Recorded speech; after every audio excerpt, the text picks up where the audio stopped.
네, 여러분 안녕하세요. 오늘 아침 글로벌 증시 브리핑 진행의 장유진입니다. 저희 방송 매일 아침 8시부터 10시까지 여러분들 찾아뵙고 있습니다. 미증시 애프터마켓 실시간 흐름 포착하는 내용부터 해서 저희는 이슈에 대한 깊이 있는 분석과 시장 대응 전략, 그리고 국내 개장 점검과 아시아 증시 대비까지 함께하고 있는데요. 한국경제TV 글로벌 유튜브 채널을 통해서 여러분들 만나뵙고 있습니다. 이 채팅창에서 항상 오하글 모닝이라고 외쳐주시면서 인사를 건네주는 분들도 참 많이 생겼는데요.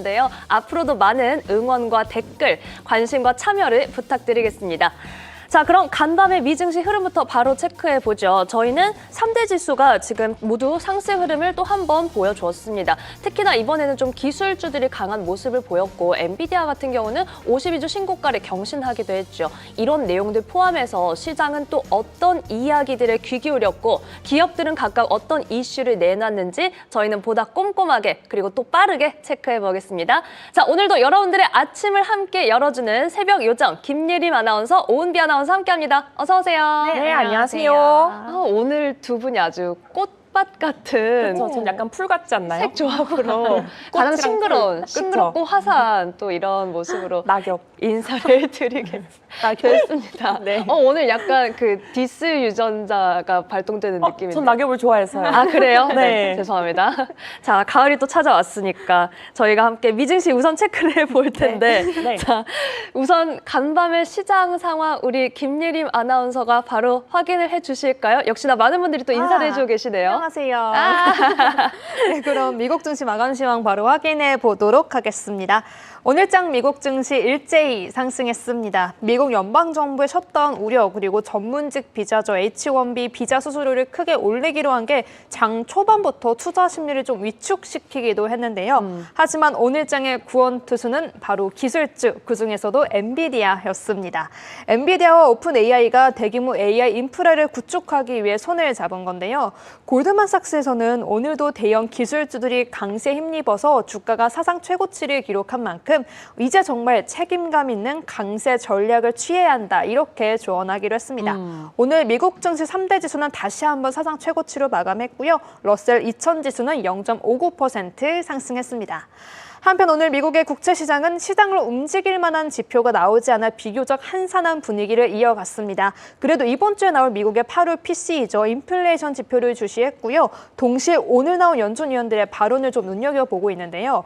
오늘 대부분의 연준위원들이 인플레이션에 대한 위험을 좀 강조하면서 매파적인 발언을 이어나가는데 이 부분은 잠시 후에 더 자세히 설명해 드리도록 하겠습니다. 네. 오늘 10년물 국채금리는 4.15%에 거래됐고요. 2년물 국채금리는 3.61%에 거래를 마무리했습니다. 오늘 달러 인덱스는요, 다시 97선 초반으로 내려오고 말았습니다. 전일 급락했던 영국의 파운드화가 낙폭을 회복하고 있기 때문이었는데요. 프랑스 역시 여전히 재정 불안에 따른 우려가 불거지고 국가 신용 등급이 연일 하향 조정되고 있지만 유로화도 오늘 반등을 모색하고 있었습니다. 오늘 엔달러 환율은 147엔 후반에 거래됐고요. 원달러 환율은 1391원에 거래됐습니다. 금선물은 오늘 다시 한번 사상 최고가를 기록했습니다. 금리나 사이클이 본격적으로 재개되면서 앞으로 금리가 더 내릴 상황에 대비한 모습이었는데요. 금선물은 2.03% 상승한 3,781달러에 거래를 마무리했고요. 은선물도 오늘 꽤 많이 오른 모습이죠. 3.17% 상승한 44달러 초반에 거래를 마무리했습니다. 이어서 암호화폐 시황도 좀 확인해 보겠습니다. 오늘 암호화폐 시장이 전반적으로 부진한 느낌이었는데요. 블룸버그 통신에서는 이날 15억 달러 규모의 강세 베팅이 청산됐기 때문이라고 분석하고 있습니다. 그래도 오늘 미 증권거래위원회 SEC가 하나의 펀드에서 리플이나 솔라나 등 이 알트코인을 포함한 멀티 토큰 ETF를 출시할 예정이다, 이런 전망까지 나오면서 좀 암호화폐 시장을 지지해 주지 않을까 싶었는데 그래도 낙폭은 여전히 좀 확대하는 모습입니다. 현재 비트코인은 11만 2천 달러 선에 거래 중이고요. 이더리움은 4,195달러 선에 거래되고 있습니다. 국제유가는 오늘도 공급 과잉 우려로 소폭 하락했습니다. 주말 사이 러시아가 에스토니아 영공을 침범했다는 소식에 오늘 장중 한때 1% 넘게 낙폭을 키워갔지만 다시 공급 과잉에 좀 초점을 맞추면서 낙폭을 회복한 점 참고하시면 좋을 것 같습니다. 네, 이렇게 간밤에 시장 상황을 좀 정리를 해봤습니다. 특히나 최근에 이 암호화폐 시장이 FOMC 이전에는 금리 인하 이후에 좀 탄력을 받지 않을까 기대감도 있었지만 사실 지지부진한 흐름 가져가고 있는데요. 이런 내용들 포함해서 잠시 후에 저희는 김선영 대표님과 함께 시장 점검도 해보도록 하겠습니다. 자, 김예림 아나운서 수고하셨습니다. 자, 오늘 지금 저희 채팅창에서 채원이 에미넴님께서는 주식 계좌 캡처할 때가 나올 때라는데 캡처는 아직 안 하셨죠? 라고 질문을 하시면서 워낙 지금 시장이 계속해서 좀 올라오다 맞아요. 보니까 네, 여기에 대한 좀 심리도 함께 표출해 주셨습니다. 자, 저희는 이제 애프터마켓 실시간으로 어떤 흐름 가져가고 있는지 볼 텐데 우리 오은비 아나운서 만나기 전에 희망 있는 행복님께서 은비행 안녕하세요. 아침 브리핑 수고하셨어요. 라고 아유, 인사도 감사합니다. 직접 건네주셨습니다. 너무 감사드리네요, 정말. 아, 정말 이 아침에도 새벽에도 수고하셨고 지금도 또 실시간으로는 가장 빠르게 포착해 드릴 텐데 우선 지금 애프터마켓을 움직이고 있는 종목들 만나볼까요? 네, 일단 제 화면을 바로 확인해 보도록 하겠습니다. 오늘도 거래량 1등은 오픈도어가 차지했어요. 아, 정말 민주식의 자주. 열풍이 계속 이렇게 이어지면서 일단은 정류장에서도 하락세를 보여줬고 애프터마켓에서도 하락세 그대로 이어가고 있습니다. 그리고 일단 상단을 확인해 보자면은 네. 지금 캠뷰가 굉장히 눈에 띄죠. 캠뷰가 사실 오늘 장의 주인공이 아닐까 싶어요. 아, 그렇죠. 이슈로서의 네. 주인공이 캠뷰가 아닐까 싶고 지금 캠뷰는 시간 외에서 오름폭을 보여주고 있습니다. 그리고 또 메가캡 안에서는 가장 큰 주인공인 엔비디아도 마찬가지로 지금 거래량의 상단에 위치해 있습니다.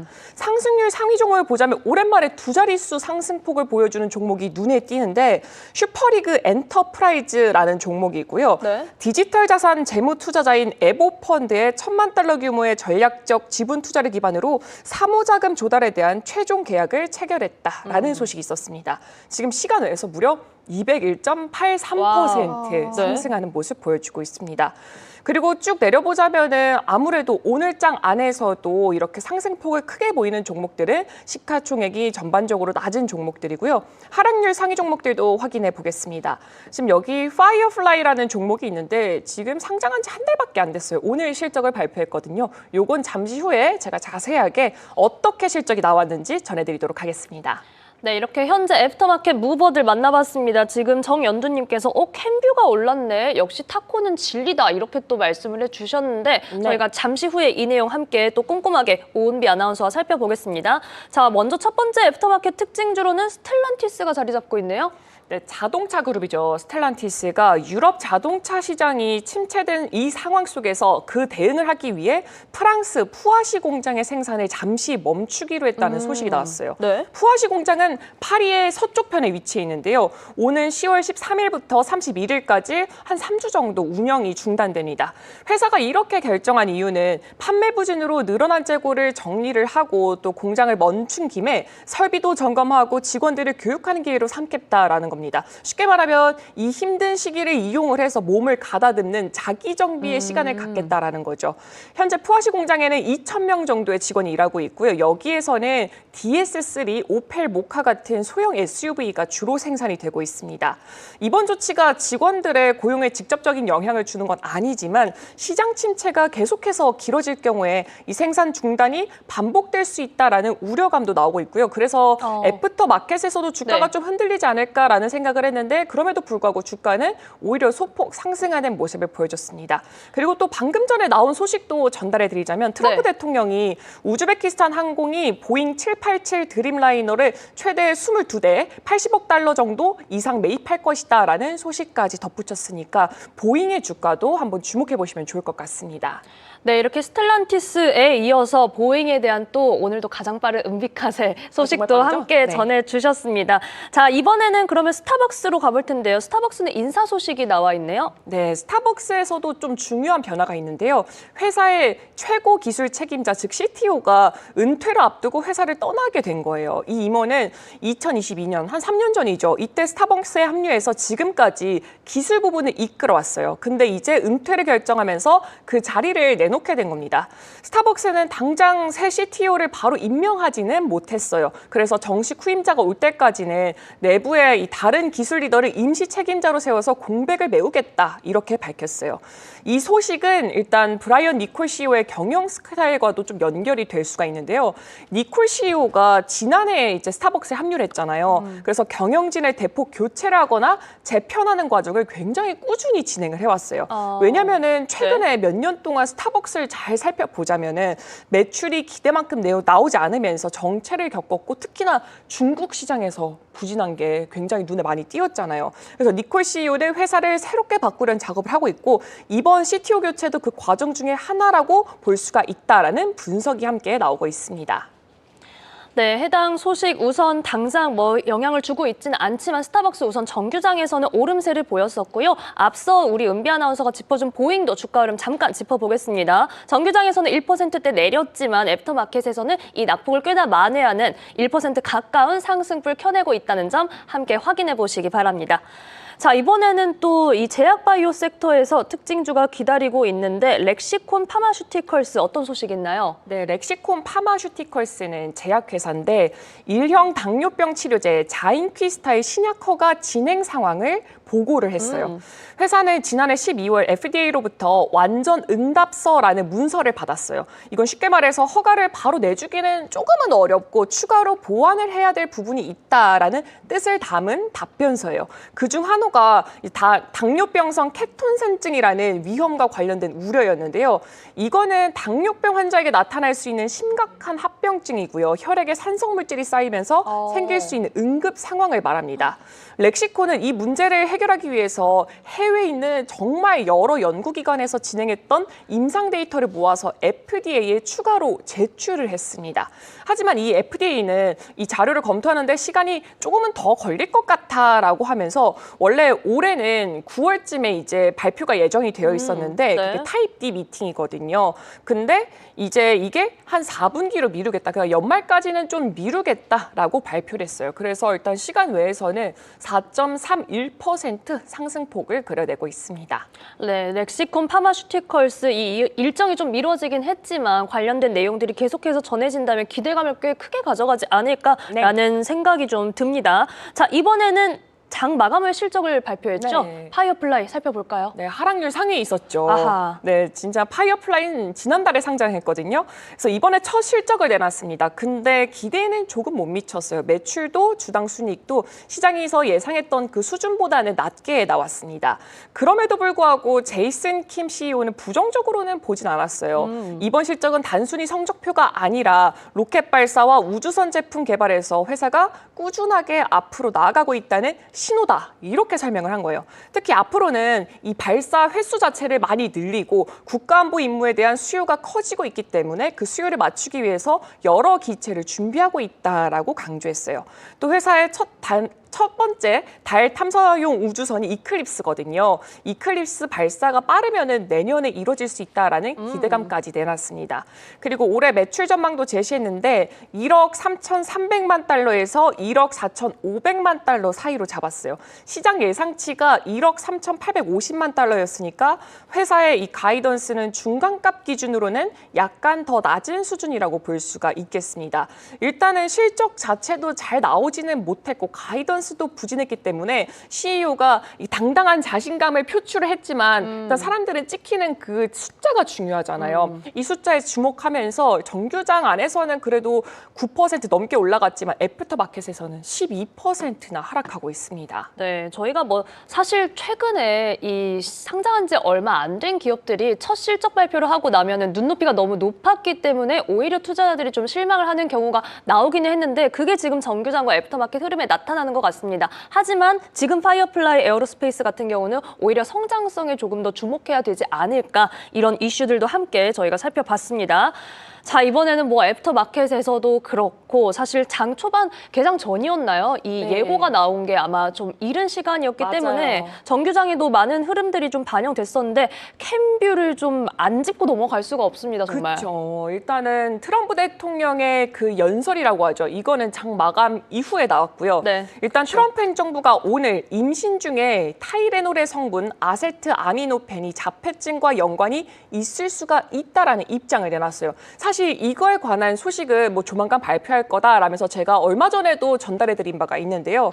그때도 주가가 한번 떨어졌어요. 맞아요. 네. 네, 트럼프 대통령은 고열이 있는 경우를 빼고는 임신 중 사용을 조심해야 한다라면서 조만간 FDA가 관련된 공지를 낼 것이다라고도 했습니다. 그런데 정작 FDA와 주요 의학단체들의 의견은 좀 달랐어요.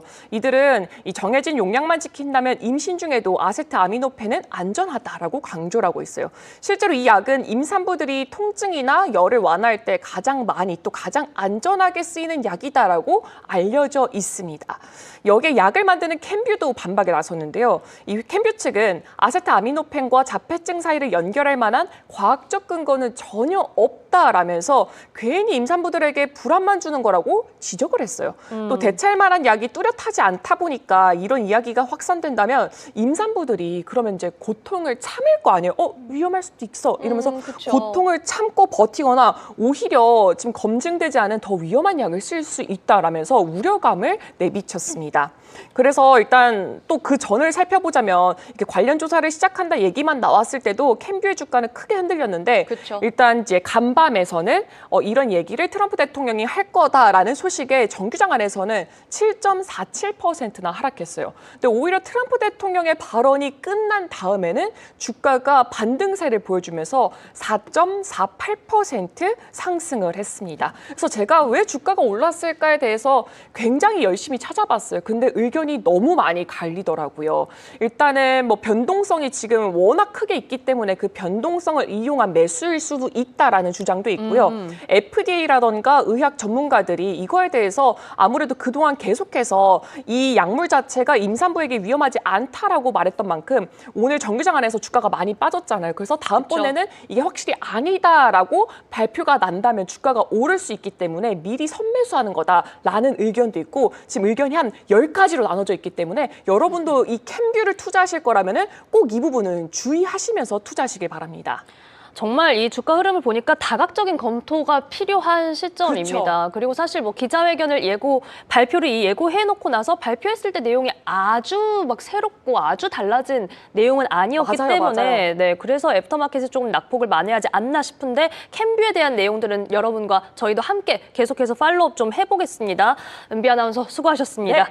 자, 이번에는 또 여러분들이 아껴주시는 글로벌 IB 종목으로 가볼 텐데요.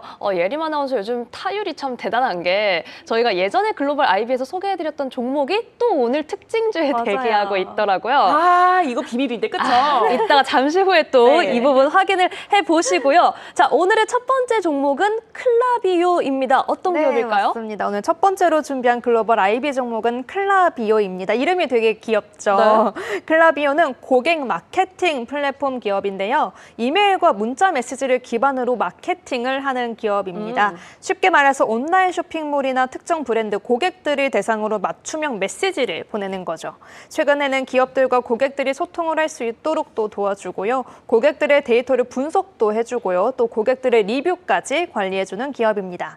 실제로 저희도 온라인에서 어떤 제품을 살 때 리뷰를 꼭 챙겨보잖아요. 맞아요, 그리고 맞아요. 요즘은 알고리즘 시대이기도 하니까 딱 트렌드에 맞춘 기업이라 할 수 있을 것 오. 같습니다. 스타트업부터 대기업까지 클라비오를 애용하고 있는 추세인데요. 특히 쇼피파이와의 협력이 매출의 상당 부분을 차지하고 있습니다. 네. 모건 스탠리가 클라비오에 대한 투자견을 중립에서 비중 확대로 상향 조정했는데요. 목표가는 $50로 제시했습니다.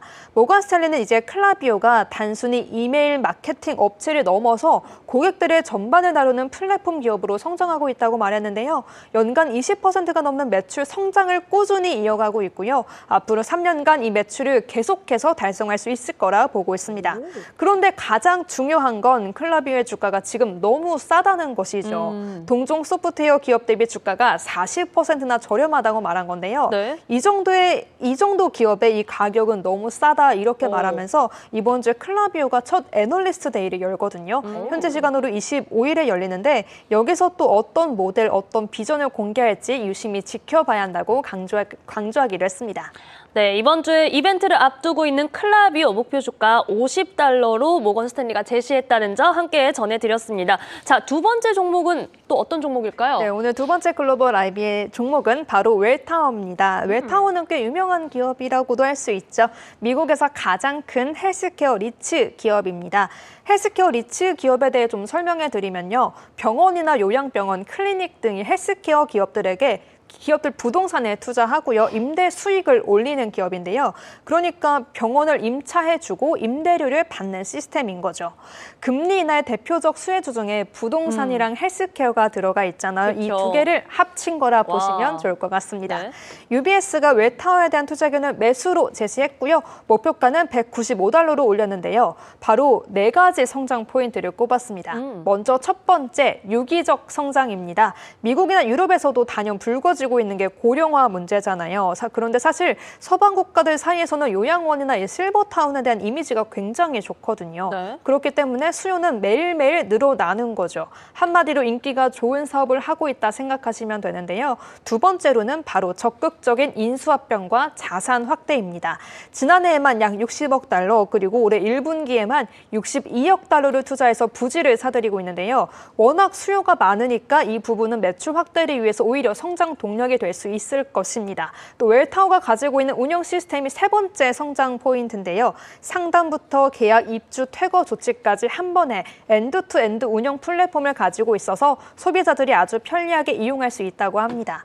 마지막 성장 포인트는 바로 사모펀드를 올해 1월부터 공식 운영하고 있는 점인데요. 이제 외부로부터 자본을 받아서 부동산 투자를 확대하는 거라 보시면 되는데 이제 투자를 적극적으로 외부에서 받을 수 있는 거죠. 이런 이유들로 당연히 실적은 잘 나올 걸로 예상되고 있고요. 네. UBS에서는 지금은 조금 들어가기 비쌀 수는 있지만 앞으로 주목해볼 만한 고령화 시대의 대표적 수혜주다 이렇게 한마디로 평가했습니다.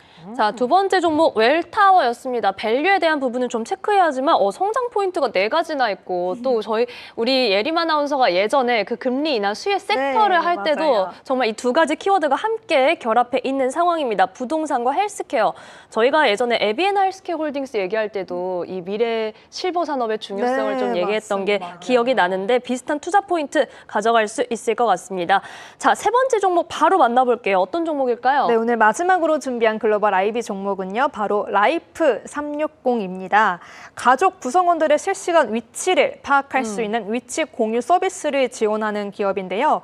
요즘 세상이 좀 워낙 그렇잖아요. 전 세계적으로도 이 불안이라는 키워드가 소비자들의 지갑을 열게 만들고 있다고 합니다. 네. 제일 중요한 게 우리 가족의 안전, 또 우리 가족의 행복이잖아요. 네. 원래는 이 아이들의 위치 추적 기능이 주력 사업이었는데 이제 이걸 전체 가족 구성원으로 타깃을 넓히고 있습니다.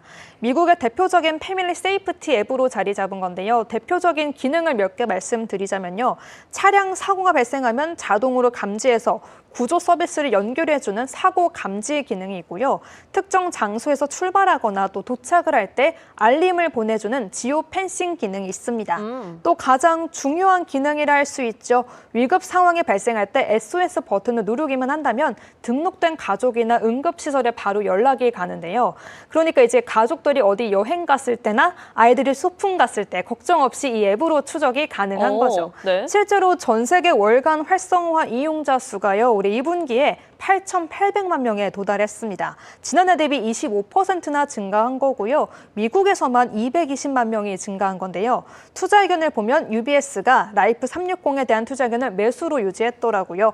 목표가는 $885에서 $120로 올려 잡았는데 역시나 실적이 잘 나와서 그런 건가 싶었는데 다른 또 이유가 있었습니다.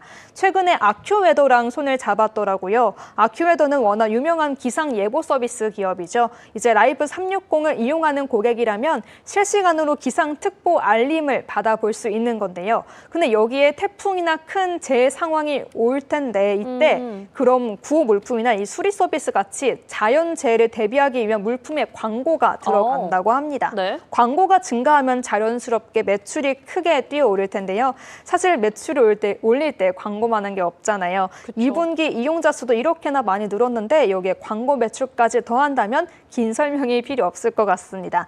다만 UBS에서는 기술주 특성상 주가의 변동성은 좀 주시해 보는 게 좋을 것 같다 이렇게 전했으니 이 점도 투자에 참고하시면 좋을 것 같습니다.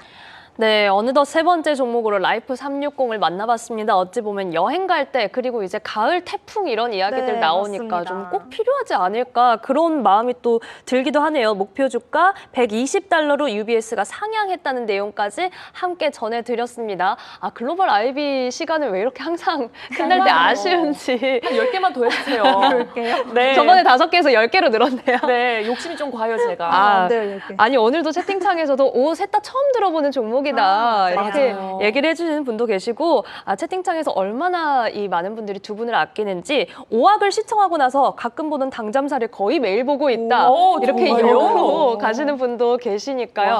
앞으로도 두 분 계속해서 최고입니다. 좋은 텐션 잘 부탁드립니다. 자, 저희는 메가캡 특징 좀 살펴볼 텐데 우리 은비디아가 전해드리는 엔비디아 소식 기다리고 있습니다. 오늘도 좀 초록색으로 맞아요. 입어봤어요. 엔비디아 좋아요. 좀 주인공이 아닐까. 오. 근데 그 전에 네. 제가 캠뷰 말씀을 드렸잖아요. 네. 이번에 애널리스트 의견이 방금 전에 업데이트가 돼서 오, 제가 이걸 또 바로 또 빠르게. 전해드리자면 좋습니다. BNP 파리바 쪽에서 의견이 나왔어요. 인터뷰를 베런스랑 했었는데 캠뷰가 소송에서 유리한 판결을 2번이나 받았다는 점을 감안을 했을 때 주식 반응이 과도했다라고 평가를 했어요. 그래서 애프터마켓에서 오르고 있다라고 풀이가 되는 거죠. 오. 애널리스트는 인과관계 입증이 매우 어려울 것이다라고 말을 했는데 2022년부터 2024년 이 소송 기간 동안 이 타이레놀의 판매에 영향을 미치지가 않았었고 브랜드가 계속해서 시장 점유율을 확보를 했었다. 그렇다면 판매가 탄탄하게 이어질 테니까 실적이라던가 이 회사가 앞으로 더 잘 나갈 수 있을 것이다. 그러니까 주가가 흔들리지 않고 다시금 네. 회복세를 보였다라는 걸로 좀 풀이가 될 것 같습니다. 이렇게 캠뷰 소식은 추가로 업데이트해드렸고요. 바로 이어서 초록색깔 엔비디아 네. 설명해드리겠습니다. 엔비디아는 간밤에 큰 이슈가 2가지가 있었어요. 먼저 아부다비의 기술혁신연구소 TII거든요. 여기 이름이. 네. 여기와 엔비디아 손잡고 아랍에미리트의 최초의 엔비디아 AI 기술센터를 세웠어요. 이곳은 앞으로 차세대 인공지능 모델과 로봇 플랫폼 개발에 집중하게 되는데요. 쉽게 말해서 AI 두뇌와 로봇 몸체를 함께 연구하고 개발하는 그 거점이 되는 겁니다. TII는 이번 협력을 통해서 자체 연구 능력에 엔비디아의 최신 AI 모델과 강력한 컴퓨터 성능을 더해서 글로벌 AI 열풍을 우리가 이끌어보겠다라고 아주 강하게 얘기를 한 거죠. 와우. 특히나 TII CEO는 이번 협력으로 새로운 GPU 칩을 활용할 수 있게 됐다라고 설명을 했는데요.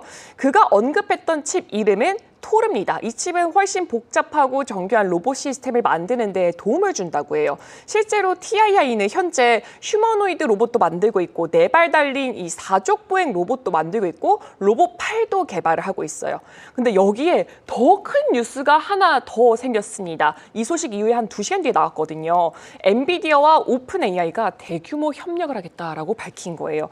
이번 파트너십의 핵심은 데이터 센터를 대폭 늘리고 엔비디아가 오픈 AI에 1,000억 달러를 투자하는 겁니다. 오픈 AI는 이 자금을 활용해서 차세대 인공지능 모델을 훈련하고 실행할 수 있게 되는데요. 최소 10기가와트 규모의 엔비디아 시스템을 데이터 센터에 도입한다라고 했습니다.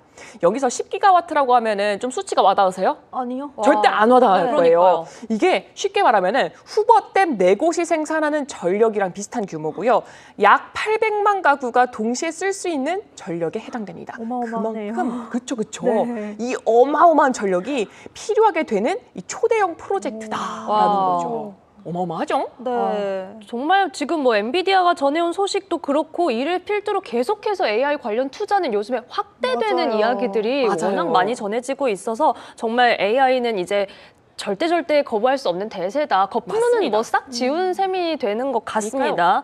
자, 엔비디아가 뭐 지금 애프터마켓에서는 소폭의 내림세를 보이고 있는데 정규장에서 고가를 경신한 만큼 숨고르기 정도로 저희가 이해하면 좋을 것 같습니다. 네. 자, 저희가 다음 그 메가캡 특징 좀 만나보기에 앞서서 지금 삼성전자 프리마켓 흐름 잠깐 확인을 해보실 텐데요. 자, 91,000원 선을 터치했다라는 소식이 전해지고 있습니다. 자, 프리마켓에서 삼성전자가 오늘 91,000원을 터치하고 현재는 84,500원 선에서 좀 움직이고 있는 상황인데요. 어제 정규장 종가가 83,500원이었고요. 장중에 84,000원까지 터치를 했었는데 프리마켓에서 엄청난 탄력을 보여줬다가 지금 물론 상승불을 켜고는 있지만 그래도 상승폭은 조금 줄어든 상태 91,000원까지 터치했었다라는 소식 저희가 우선 전해드립니다. 자, 이번에는 준비된 내용 이어갑니다. 자, 애플에 대해서 워낙 기대치가 낮았던 걸지 그러니까요. 아니면 정말 반격이 나오는 건지 분위기가 네. 조금씩 바뀌는 것 같아요. 많이 바뀌었어요. 그러니까요. 왜냐면요, 투자은행 웨드부시에서 사실 테슬라를 굉장히 사랑하시는 분이에요. 이분이 댄 아이브스가 그쵸. 애플의 목표 주가를 아주 많이 올렸어요. 270달러였는데 310달러로 높였는데 이 부분 자체가 현재 월가에서 나온 전망 중에 가장 높은 수치라고 합니다. 댄이 이제 테슬라 러버에서 애플 러버가 되나 봐요. 근데 이제 이렇게 평가한 이유는 여러 가지인데요. 먼저 지금까지 집계됐던 데이터를 봤더니 아이폰 17 판매 속도가 직전작인 아이폰 16보다 10에서 15%더 빠르게 나오고 있다는 겁니다. 그리고 아시아 지역의 공급 상황도 살펴봤더니 아이폰 17 기본형과 프로 모델의 이 생산량이 약 20% 늘어날 가능성도 크다라고 하네요. 어제도 제가 말씀을 드렸잖아요. 이 각 공장에다가 오더를 넣은 거죠. 30% 더 늘려라 이렇게 했는데 실제로 더 늘어날 가능성이 크다라고 분석을 했습니다. 그리고 이 데나이브스는 중국 시장을 이번 아이폰 사이클의 핵심으로 꼽았어요. 중국에서의 수요 회복이 애플에 있어서는 굉장히 이 성장에 있어서 중요한 역할이 될 거라는 건데요. 또 하나가 제가 이제 아이폰 에어 출시가 연기가 될 것이다라고 네. 말씀을 드렸잖아요. 그게 2심 설계 문제 때문에 출시가 늦어졌거든요. 네. 이게 어느 정도 해결이 되면서 조만간 시장에 출시가 될 가능성이 높다라고 평가를 내렸습니다. 지금 주가가 256달러 선인데 310달러로 제시한 거 보면은 어마어마한 상승폭을 더 보여줄 수 있다라는 거죠. 애플에 대한 기대감을 좀 높이는 그런 내용이 나왔고요. 말씀드린 것처럼 이 2심 규제 관련해서 좀 아이폰 에어가 이를 해소하고 중국 시장에서 어떤 성적표를 낼지도 저희가 체크해볼 만한 포인트가 되겠습니다. 네. 자, 다음 소식은 미국 정부가 라마를 타기로 했네요. 네, 맞아요. 트럼프 행정부가 정부 운영에 잘못 들었어요? 라마를 탄다고요? 비유를 했습니다. 제가 지금 들었어요. 잠깐 그 얘기를 듣다가 정신 확 났던 것 같아요. 어마어마한 워낙 또 비유라서. 이렇게 출력이 바로 나오는 우리 재빠른 그쵸. 은비 아나운서이기 때문에. 그러니까 이거 나중에 적어놨다가 나중에 꼭 말씀드릴 거예요. 네. 트럼프 행정부가 정부 운영에 인공지능을 본격적으로 도입하고 있습니다. 이제 미국 정부기관들이 메타의 AI 시스템이죠. 이 타는 라마가 아니라 그 라마를 공식적으로 활용할 수 있게 되는 네. 건데요. 연방조달청 GSA는 라마를 승인 목록에 올려서 각 기관이 무료로 시험 도입할 수 있도록 했어요. 단순하게 쓰는 것에 그치지 않고 정부 보안과 법적 기준을 충족한다는 보증까지도 함께 내놨습니다. 조달청은 이 라마를 활용하게 된다면 계약 검토를 지금보다 훨씬 더 빠르게 진행을 하거나 IT 문제를 신속하게 해결하는 데 도움이 될 것이다라고 설명을 했는데요. 결국에는 이 행정부가 AI를 실제 업무 효율을 높이는 도구로 본격적으로 활용을 하고 있다라고 해석이 되고 있습니다. 과연 미국의 행정이 좀 빨라질 수 있을지 빨라졌으면 그런 좋겠어요. 궁금증도 드는데 라마 타면 가능할까요? 정말 받아줄 수 없는 계기인 것 같습니다. 지금 채팅창에서 라마 정색이라고 하시면서 깜짝 놀랐어요. 저희 회심의 정신을 일격. 놔버렸어요, 제가. 오늘은 좀 실패한 걸로 네. 바로 다음으로 넘어갈게요. 네. 테슬라도 눈높이가 요즘 계속해서 높아지고 있습니다. 그니까요. 테슬라면 사실 뭐 데나이브스인데 이번에는 파이퍼샌들러 쪽에서 의견이 나왔어요. 목표 주가를 400달러에서 무려 500달러까지 상향했어요. 그리고 테슬라를 이 자율주행 차를 투자하는 투자자들에게 가장 유망한 종목이다라고 꼽았는데요. 그 애널리스트는 중국 현지 조사를 바탕으로 전기차 경쟁은 지금 매우 치열하지만 실제 도로 환경에서의 인공지능 성능만큼은 테슬라가 여전히 우위에 있다라고 분석을 했어요. 그리고 테슬라의 현재 기업 가치는 단순한 자동차 제조업체가 아니라 AI를 활용해서 자동차 시장을 새롭게 재편하려는 그 시도가 반영된 것이다라면서 내년 실적을 기준으로 계산하면 PER이 최대 200배까지 올라갈 수 있다라고 전망을 했습니다. PER은 기업의 주가가 이익의 몇 배로 거래되는지를 보여주는 지표인데 200배라면 테슬라에 대한 시장 기대감이 매우 크다라는 걸 보여주는 거죠. 근데 사실 어제도 제가 테슬라에 대한 이런 투자 의견을 가지고 나왔는데 그쵸? 그때도 키워드가 AI, 인공지능이었습니다. 그만큼 테슬라가 이제는 단순하게 전기 전기차 기업을 넘어서서 AI와 관련된 기업으로 불리고 있는 만큼 앞으로 이쪽으로 더 얼마나 업데이트가 되는지 주목해 보시면 좋을 것 같습니다. 네, 이렇게 테슬라까지도 살펴봤습니다. 한편 테슬라만큼이나 요즘 저희가 거의 매일 이야기하는 게 맞아요. 오라클인 것 같아요. 네. 어제 월스트리트 저널에 보도가 떴거든요.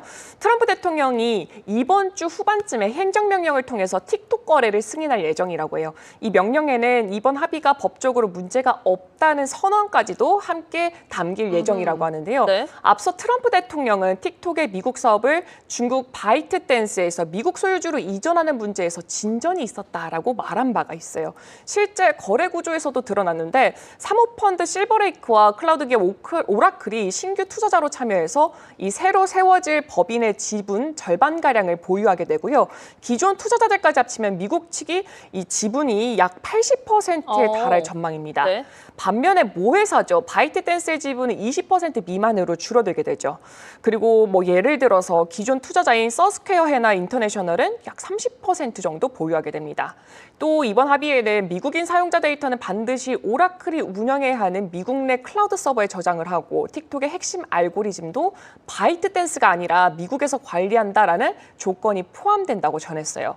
그리고 또 오라클에서 한 가지 소식이 더 있었는데요. 오라클이 이 마고우르트와 이제 마이크 시칠리아를 공동 CEO로 임명을 했어요. 지금까지 회사를 이끌던 게 사프라케츠 CEO였잖아요. 이 CEO는 앞으로 이사회 부회장 겸직 임원으로 자리를 옮기게 됐습니다. 정규장 안에서는 무려 6%가 넘게 뛰어 올랐습니다.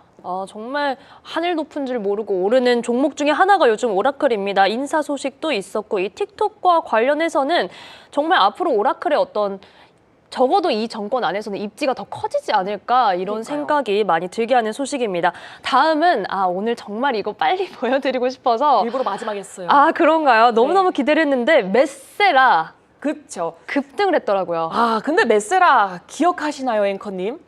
그럼요. 메세라가 사실 우리 글로벌 IB에서 나왔던 우리 예림 아나운서가 발굴했던 그 종목이 메세라인데 메세라 주가 바로 띄워주시죠. 네, 문어라고 불러주세요. 오너요? 문어요. 문어요? 네. 왜요? 예언 문어? 있잖아요, 별명 예언하는 거. 정말. 깜짝 놀랐네요. 머리 때문에 문어라는 줄 알고. 메세라 주가를 제가 지금 바로 보고 싶은데 그럼 이슈부터 일단 설명을 해드릴게요. 화이자가 비만 치료제 시장에 본격적으로 뛰어든다고 했어요. 아직 개발 단계에 있는 제약사, 지금 옆에 보이시죠? 이 메세라를 49억 달러에 인수하기로 한 건데요. 구체적으로 보면 화이자는 메세라 주식 한 주당 47.5달러를 현금으로 지급을 합니다. 여기에 더해서 메세라가 앞으로 진행 중인 신약 개발, 이른바 이 파이프라인 성과에 따라서 주당 최대 22.5달러를 추가로 지급할 수 있다고 설명을 했어요. 화이자가 메세라의 현재 가치뿐만 아니라 미래 잠재력까지 반영을 해서 이렇게 투자를 한 셈이죠. 사실 이 종목 제가 계속 말씀드렸다시피 우리 예림 아나운서가 아이비콘을 통해서 짜잔하고 공개를 했는데 오늘 장안에서 지금 60%나 말도 안 되는 상승폭을 그려냈습니다. 거의 한 2주 정도 된 것 같아요. 꽤나 글로벌 IB 초반에 말씀을 드렸기 때문에 아마 맞아요. 그때 예림 아나운서와 함께 선점을 하셨다면 지금 정말 웃고 계시지 않을까. 메세라 혹시나 수익 보신 분들 축하드리고요. 최고예요, 진짜. 당시에 그래서 어떤 내용이었나 봤더니 자체적으로 펩타이드를 제조할 수 있는 플랫폼을 가지고 있다. 어마어마한 거네요. 엄청난 경쟁력을 가지고 있기 때문에 아무래도 이번에 좀 화이자가 눈독을 들이고 이런 소식들까지도 전해진 것 같습니다. 화이자와 메세라는 정규장에서 60% 넘게 올랐고요. 화이자는 강보합권에서 흐름 가져갔습니다. 자, 이렇게 또 여러 가지 특징주들 살펴봤고요. 이번에는 시장에 움직였던 이슈들 살펴보겠습니다. 이제 FOMC가 지나가고 나서 여기에 대해서 여는 인사들이 좀 어떻게 앞으로 통화정책 전망에 대해서 시각을 가지고 있는지 이 부분이 참 궁금했는데 연설을 한 인사들이 참 많았어요. 네, 또. 맞습니다. 오늘부터 본격적으로 연준 위원들의 말말말이 공개됐습니다. 블룸버그에서는 연준 위원들의 축제였다 이렇게 평가를 하더라고요.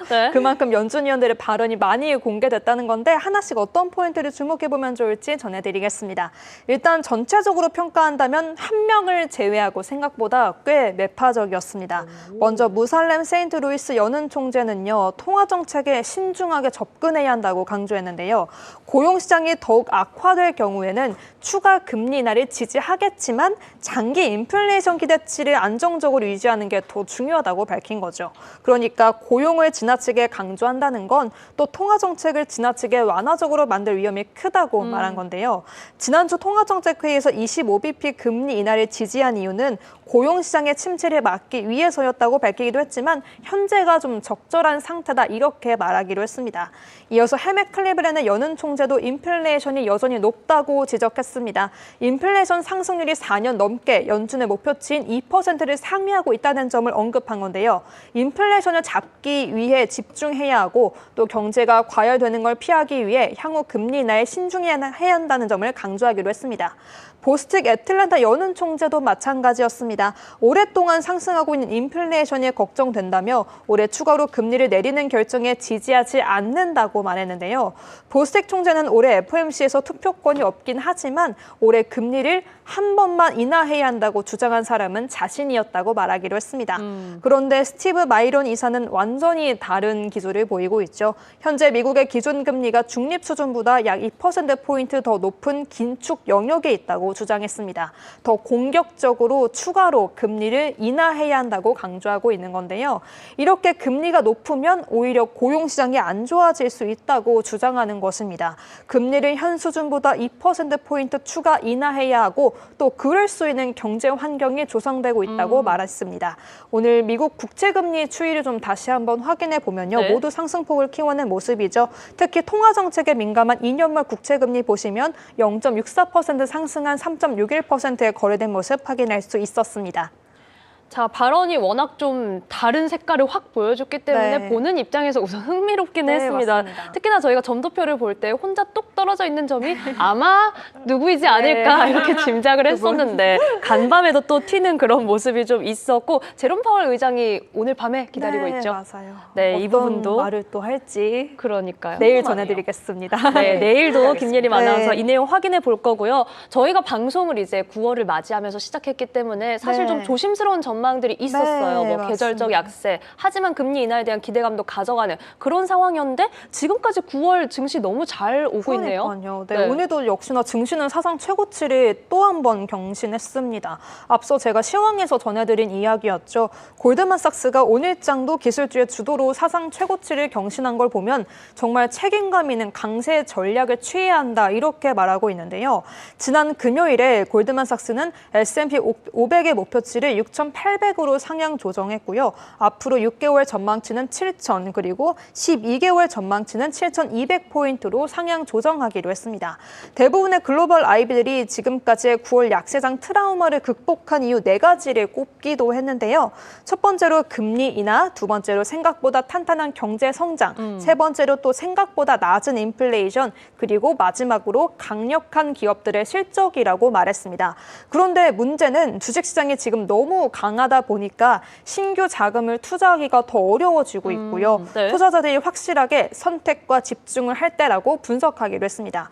그런데 도이치뱅크와 UBS, 모건 스탠리에서는 극단적인 수준은 아니겠지만 경제 지표가 하나라도 좀 꺾인다면 조정 국면이 올 수 있다고 이렇게 경고하기도 했는데요. 네. 주말에 나온 워싱턴 포스트 기사도 좀 살펴보면 좋을 것 같아서 가져와 봤습니다. 주말 사이에 나온 소식이라는 점 참고하시면 좋을 것 같고요. 네. 워싱턴 포스트에서는 미국의 GDP 성장률이 70%를 차지하는 소비 지출이 크게 흔들리고 있다고 지적했습니다. 특히 인플레이션에 가장 크게 민감한 저소득층에서 두드러지고 있다고 전했는데요.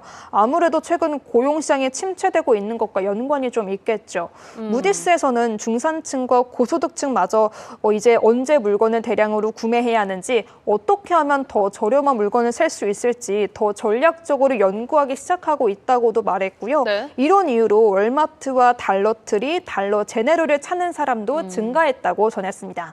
반면에 신제품 출시 없이 높은 가격만을 고집하는 명품 업계는 꽤 큰 타격을 받고 있다고 합니다. 이렇게 소비 지출이 꺾이고 있다는 건 아무래도 기업들의 실적과 연관이 있을 테고요. 또 기업들의 실적은 향후 기업들의 주가로도 이어지기 때문에 워싱턴 포스트에서는 저소득층의 이 침체가 향후 증시의 변동성을 좌우할 수 있다고 보고 있는 건데요. 이렇게 글로벌 IB들이 외신들이나 이렇게 조명하는 것처럼 강세장에 올라타는 것도 중요하지만 언제 다가올지 모르는 조정 국면도 잘 대비해 보면 좋을 것 같다 이렇게 전하고 있습니다. 네, 정말 우리 투자 생활에 있어서 리스크 관리는 좀 필수인 것 같습니다. 자, 이렇게 글로벌 이슈 살펴봤고요. 예림 아나운서 저희 앞서 이 글로벌 IB에서 메세라와 같은 엄청난 꿀 종목 발굴해 냈잖아요. 네. 소감을 한 말씀만 간략하게. 소감이요? 네. 완전 그거예요. 지금 앞으로의 대상이에요, 포부. 대상. 대상. 앞으로도 열심히 발굴해 보도록 하겠습니다. 근데 뭐 문어라는 별명 하나 붙여주시면 안 돼요? 그래요, 문어. 문어 예림. 네, 문어 문어 예림. 하세요. 네. 문어 예림. 문어 예림하세요. 아, 정말 최고의 종목들을 잘 네. 골라내주고 있으니까요. 앞으로 글로벌 IB 코너도 계속해서 많은 사랑 부탁드립니다. 수고하셨습니다. 자, 저희는 특징주 이어서 살펴보겠습니다. 비트마인의 주가가 롤러코스터를 타고 있습니다. 조금 네. 반등의 기세를 다지는 듯 했는데 힘없이 좀 꺾여버렸네요. 네, 비트마인이 3억 6,520만 달러 규모의 자본 조달 계획을 발표를 했어요. 이 소식이 전해진 뒤에 비트마인 주가는 10% 넘게 떨어졌습니다. 네. 회사는 약 520만 주를 주당 70달러에 매각하겠다고 밝혔어요. 이렇게 해서 확보한 자금은 전부 다 이더리움 추가 매입에 쓰일 예정이라고 해요. 또 공시 자료를 보면 9월 21일 기준으로 비트마인 이머전이 보유한 이더리움은 240만 개에 달합니다. 전 세계 이더리움 전체 공급량을 2% 그 이상 차지하는 규모라고 해요. 이렇게 많은 물량을 보유하고 있음에도 추가 매입에 나선다라는 소식이 들렸고요. 일단 정규장 안에서는 10%가 빠졌는데 방금 봤던 애프터마켓에서는 오히려 2% 가까운 그러니까요. 오름폭을 보여주고 있습니다. 낙폭을 조금은 만회해 가고 있는데 비트마인 계속해서 좀 내용들 이더리움 시세와 함께 체크를 해보면 좋을 것 같습니다. 자, 다음은 사렙타 테라퓨틱스. 정규장에서도 오르고 애프터마켓에서도 탄력 더하고 있어요. 투자 의견이 나왔는데 중립에서 시장 수익률 상회로 상향 조정이 됐어요. 네. 목표가는 그대로 $50인데요. 그 이유를 봤더니 크게 두 가지로 나뉘더라고요. 이 유전자 치료제 엘레비디스의 시장 점유율이 높다는 점, 그리고 사렙타가 현재 개발 중인 다른 희귀 질환 치료제들의 초기 임상 결과 기대감 때문이에요. 근데 최근에 우려가 좀 있었죠. 엘레비디스를 복용한 환자 2명이 사망했다는 보고가 나오면서 FDA가 공급을 잠시는 중단시켰었습니다. 근데 조사 결과 브라질에서 사망했던 이 소아 환자의 경우 치료제 사용과 직접적인 연관이 없다는 결론이 나왔고요. 이에 따라서 네. FDA가 공급 재개를 허용을 했었습니다. 그리고 무엇보다 중요한 건 이런 이슈가 있었음에도 불구하고 90% 이상의 의사들이 여전히 엘레비디스를 처방하고 있다라는 점이에요. 그만큼 이 신뢰가 유지가 되고 있다라는 거죠. 이런 배경 속에서 사렙타 테라퓨틱스는 오늘장 정규장에선 7% 상승했고요. 애프터마켓에서도 그 상승폭 이어가고 있습니다. 2.68% 상승폭 기록하고 있습니다. 네, 강한 모습 보여주는 사렙타 테라퓨틱스였고요. 한편 아이온큐는 전일장에 이어서 또 한 번 52주 신고가를 경신했는데 시장에서 어떻게 바라보는지 좀 궁금해하시는 분들 많이 계실 것 같아요. 맞아요. 마찬가지로 지금 투자 의견이 나왔는데 목표 주가를 $75에서 무려 $100로 높였어요. 그 배경에는 최근에 열렸던 양자 세계 회의가 있는데요. 이 자리에서 확인됐던 흐름이 업계의 기술 개발 속도와 실제 사업화 속도가 예상보다 훨씬 더 빨랐다라는 거죠. 특히나 주목할 만한 점은 그동안 에너지부 산하 국립연구소들이 주로 해왔던 이 순수 과학 연구가 이제는 상업적 개발, 즉 돈이 되는 실질적 활용 쪽으로 무게중심을 옮기고 있다는 겁니다. 이런 변화가 아이온큐 같은 기업들에게는 굉장히 큰 기회로 작용한다는 평가예요. 이로 인해서 지금 아이온큐는 정규장 안에서 2%가 넘는 상승폭을 기록했었습니다. 네, 아이온큐만큼이나 다음 종목도 최근 국내 투자자들 사이에서 관심이 좀 뜨거운데 정말 주가가 아이렌이야말로 하늘 높은 줄 모르고 올라가고 있습니다. 아, 맞아요. 아이렌이 이번에 약 6억 7천만 달러를 투자해서 AI 클라우드 컴퓨팅 용량을 크게 늘리겠다고 발표했어요. 좀 말이 어렵잖아요. AI 클라우드 컴퓨팅 용량? 이게 도대체 뭐야? 이럴 수가 있어요. 네. 요거는 이제 쉽게 말해서 인공지능 서비스를 돌리는데 거기 이제 뭐가 필요할까요? 바로 뇌가 필요합니다. 그쵸. 왜냐하면 생각을 해야 되잖아요. 이 뇌 같은 역할하는 고성능 칩을 아주 대량으로 확보한 거예요. 그러니까 완전 천재들이 여러 명 있는 거죠. 이번에 확보한 칩은 무려 12,400개라고 합니다. 여기에는 엔비디아의 최신 GPU B300, B200 그리고 AMD의 신형 GPU MI350X가 포함되어 있어요.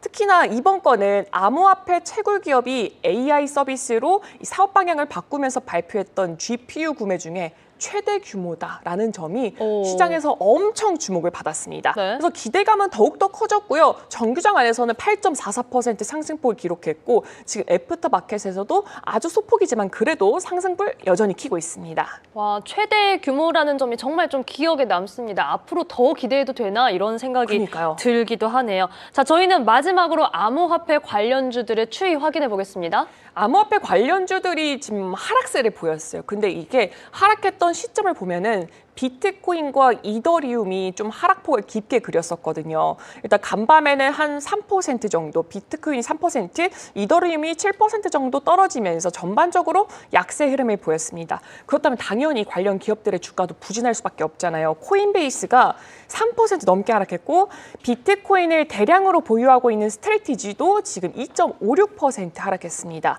코인데스크 분석에 따르면 이번 하락은 투자자들이 코인을 대거 팔아치우면서 매도 압력이 강해졌던 그 결과라고 해요. 그 여파로 파생상품 거래소에서만 약 16억 달러 규모의 청산이 발생을 했던 거죠. 근데 여기에 불구하고 마이크로 스트래티지는 이제 스트래티지라고 부르죠. 지난주에 비트코인 850개를 추가로 매수를 했습니다. 금액으로는 약 1억 달러에 달하는 규모인데요. 시장이 흔들리는 와중에도 우리는 비트코인을 장기적으로 믿는다라는 신호로 해석되고 있습니다. 네, 이렇게 지금 비트코인 암호화폐 관련주에 대한 내용도 살펴봤고요. 스트래테지는 정규장에서는 2% 넘는 약세를 보였다는 점 함께 확인해 보시죠. 자, 이 내용 비롯해서 또한 연준 위원들의 발언 리뷰까지 저희는 잠시 후에 김선영 대표님과 함께 돌아올 거고요. 오은비 아나운서, 김예림 아나운서는 아쉽지만 여기서 보내드리겠습니다. 두 분 수고하셨습니다. 네, 감사합니다. 고맙습니다.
네, 여러분은 오늘 아침 글로벌 증시 브리핑과 함께하고 계십니다. LNS홀딩스 김선영 대표님과 시장 전략 잡을게요. 대표님 안녕하세요. 반갑습니다.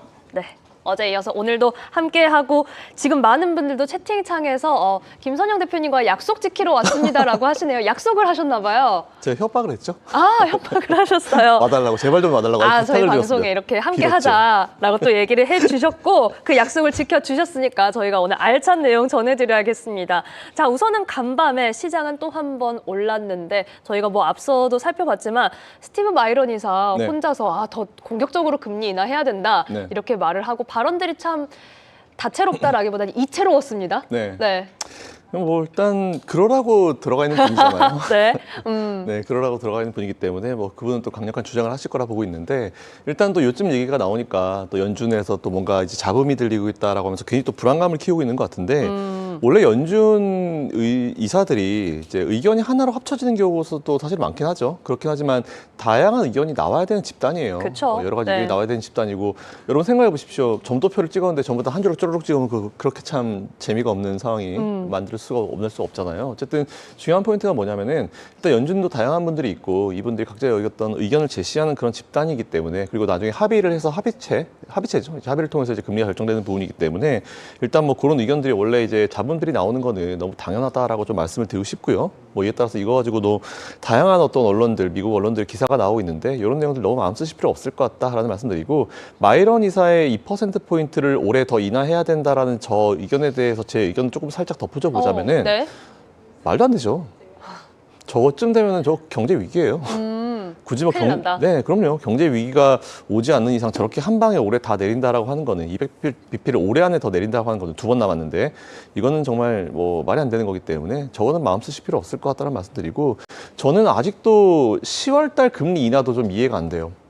그래요? 지금 네. 확률이 굉장히 높게 또 거의 그렇죠. 90% 후반으로 점쳐지고 있잖아요. 근데 페드워치는 항상 그래요. 페드워치는 뭐 시장에 어떤 기대감이 반영되는 거기 때문에 뭐 그거는 이제 우리가 그냥 참고하면 될 것 같고 그리고 지난 뭐 인플레이션 기간 동안에도 봤을 때 페드워치대로 된 적이 그렇게 많지가 않습니다. 기대감이 많이 반영된 거라 가지고 그래서 일반 개인 투자자분들이 이제 페드워치를 보고 많이 판단을 하시는데 그것도 이제 누군가의 어떤 이제 의견이 반영된 거기 때문에 참고만 할 만한 그런 내용이고 저는 여전히 9월과 12월 2번 정도 하는 게 맞다라고 보고 있어요. 왜냐하면 9월 달 중순 말 사이에 금리 인하 한번 했는데 10월 말에 있거든요. 2번 하게 되면 거의 한 달 반도 안 되는 기간 동안 2번 하라는 거고 사실 그거는 거의 뭐 100bp를 한 방에 내리는 효과랑 거의 비슷하다고 봅니다. 원래 이제 9개월 만에 금리 인하를 했다라고 하는 건 이제 몇 개월 정도 좀 지켜보고 나서 그 이후에 다음 타원을 보는 게 맞는데 어쨌든 뭐 11월은 없으니까 그래서 저는 오히려 올해 좀 안전하게 가는 방향은 뭐 정부에서 뭐라고 하든지 말든지 간에 좀 안전하게 가는 게 좀 맞다라고 보고 있고요. 아직까지 이런 그 무역 협상에 대해서 이제 주요 국가들과의 어떤 협상이 이루어지지 않았기 때문에 뭔가 쉽게 판단하기는 어려워요. 그래서 저는 일단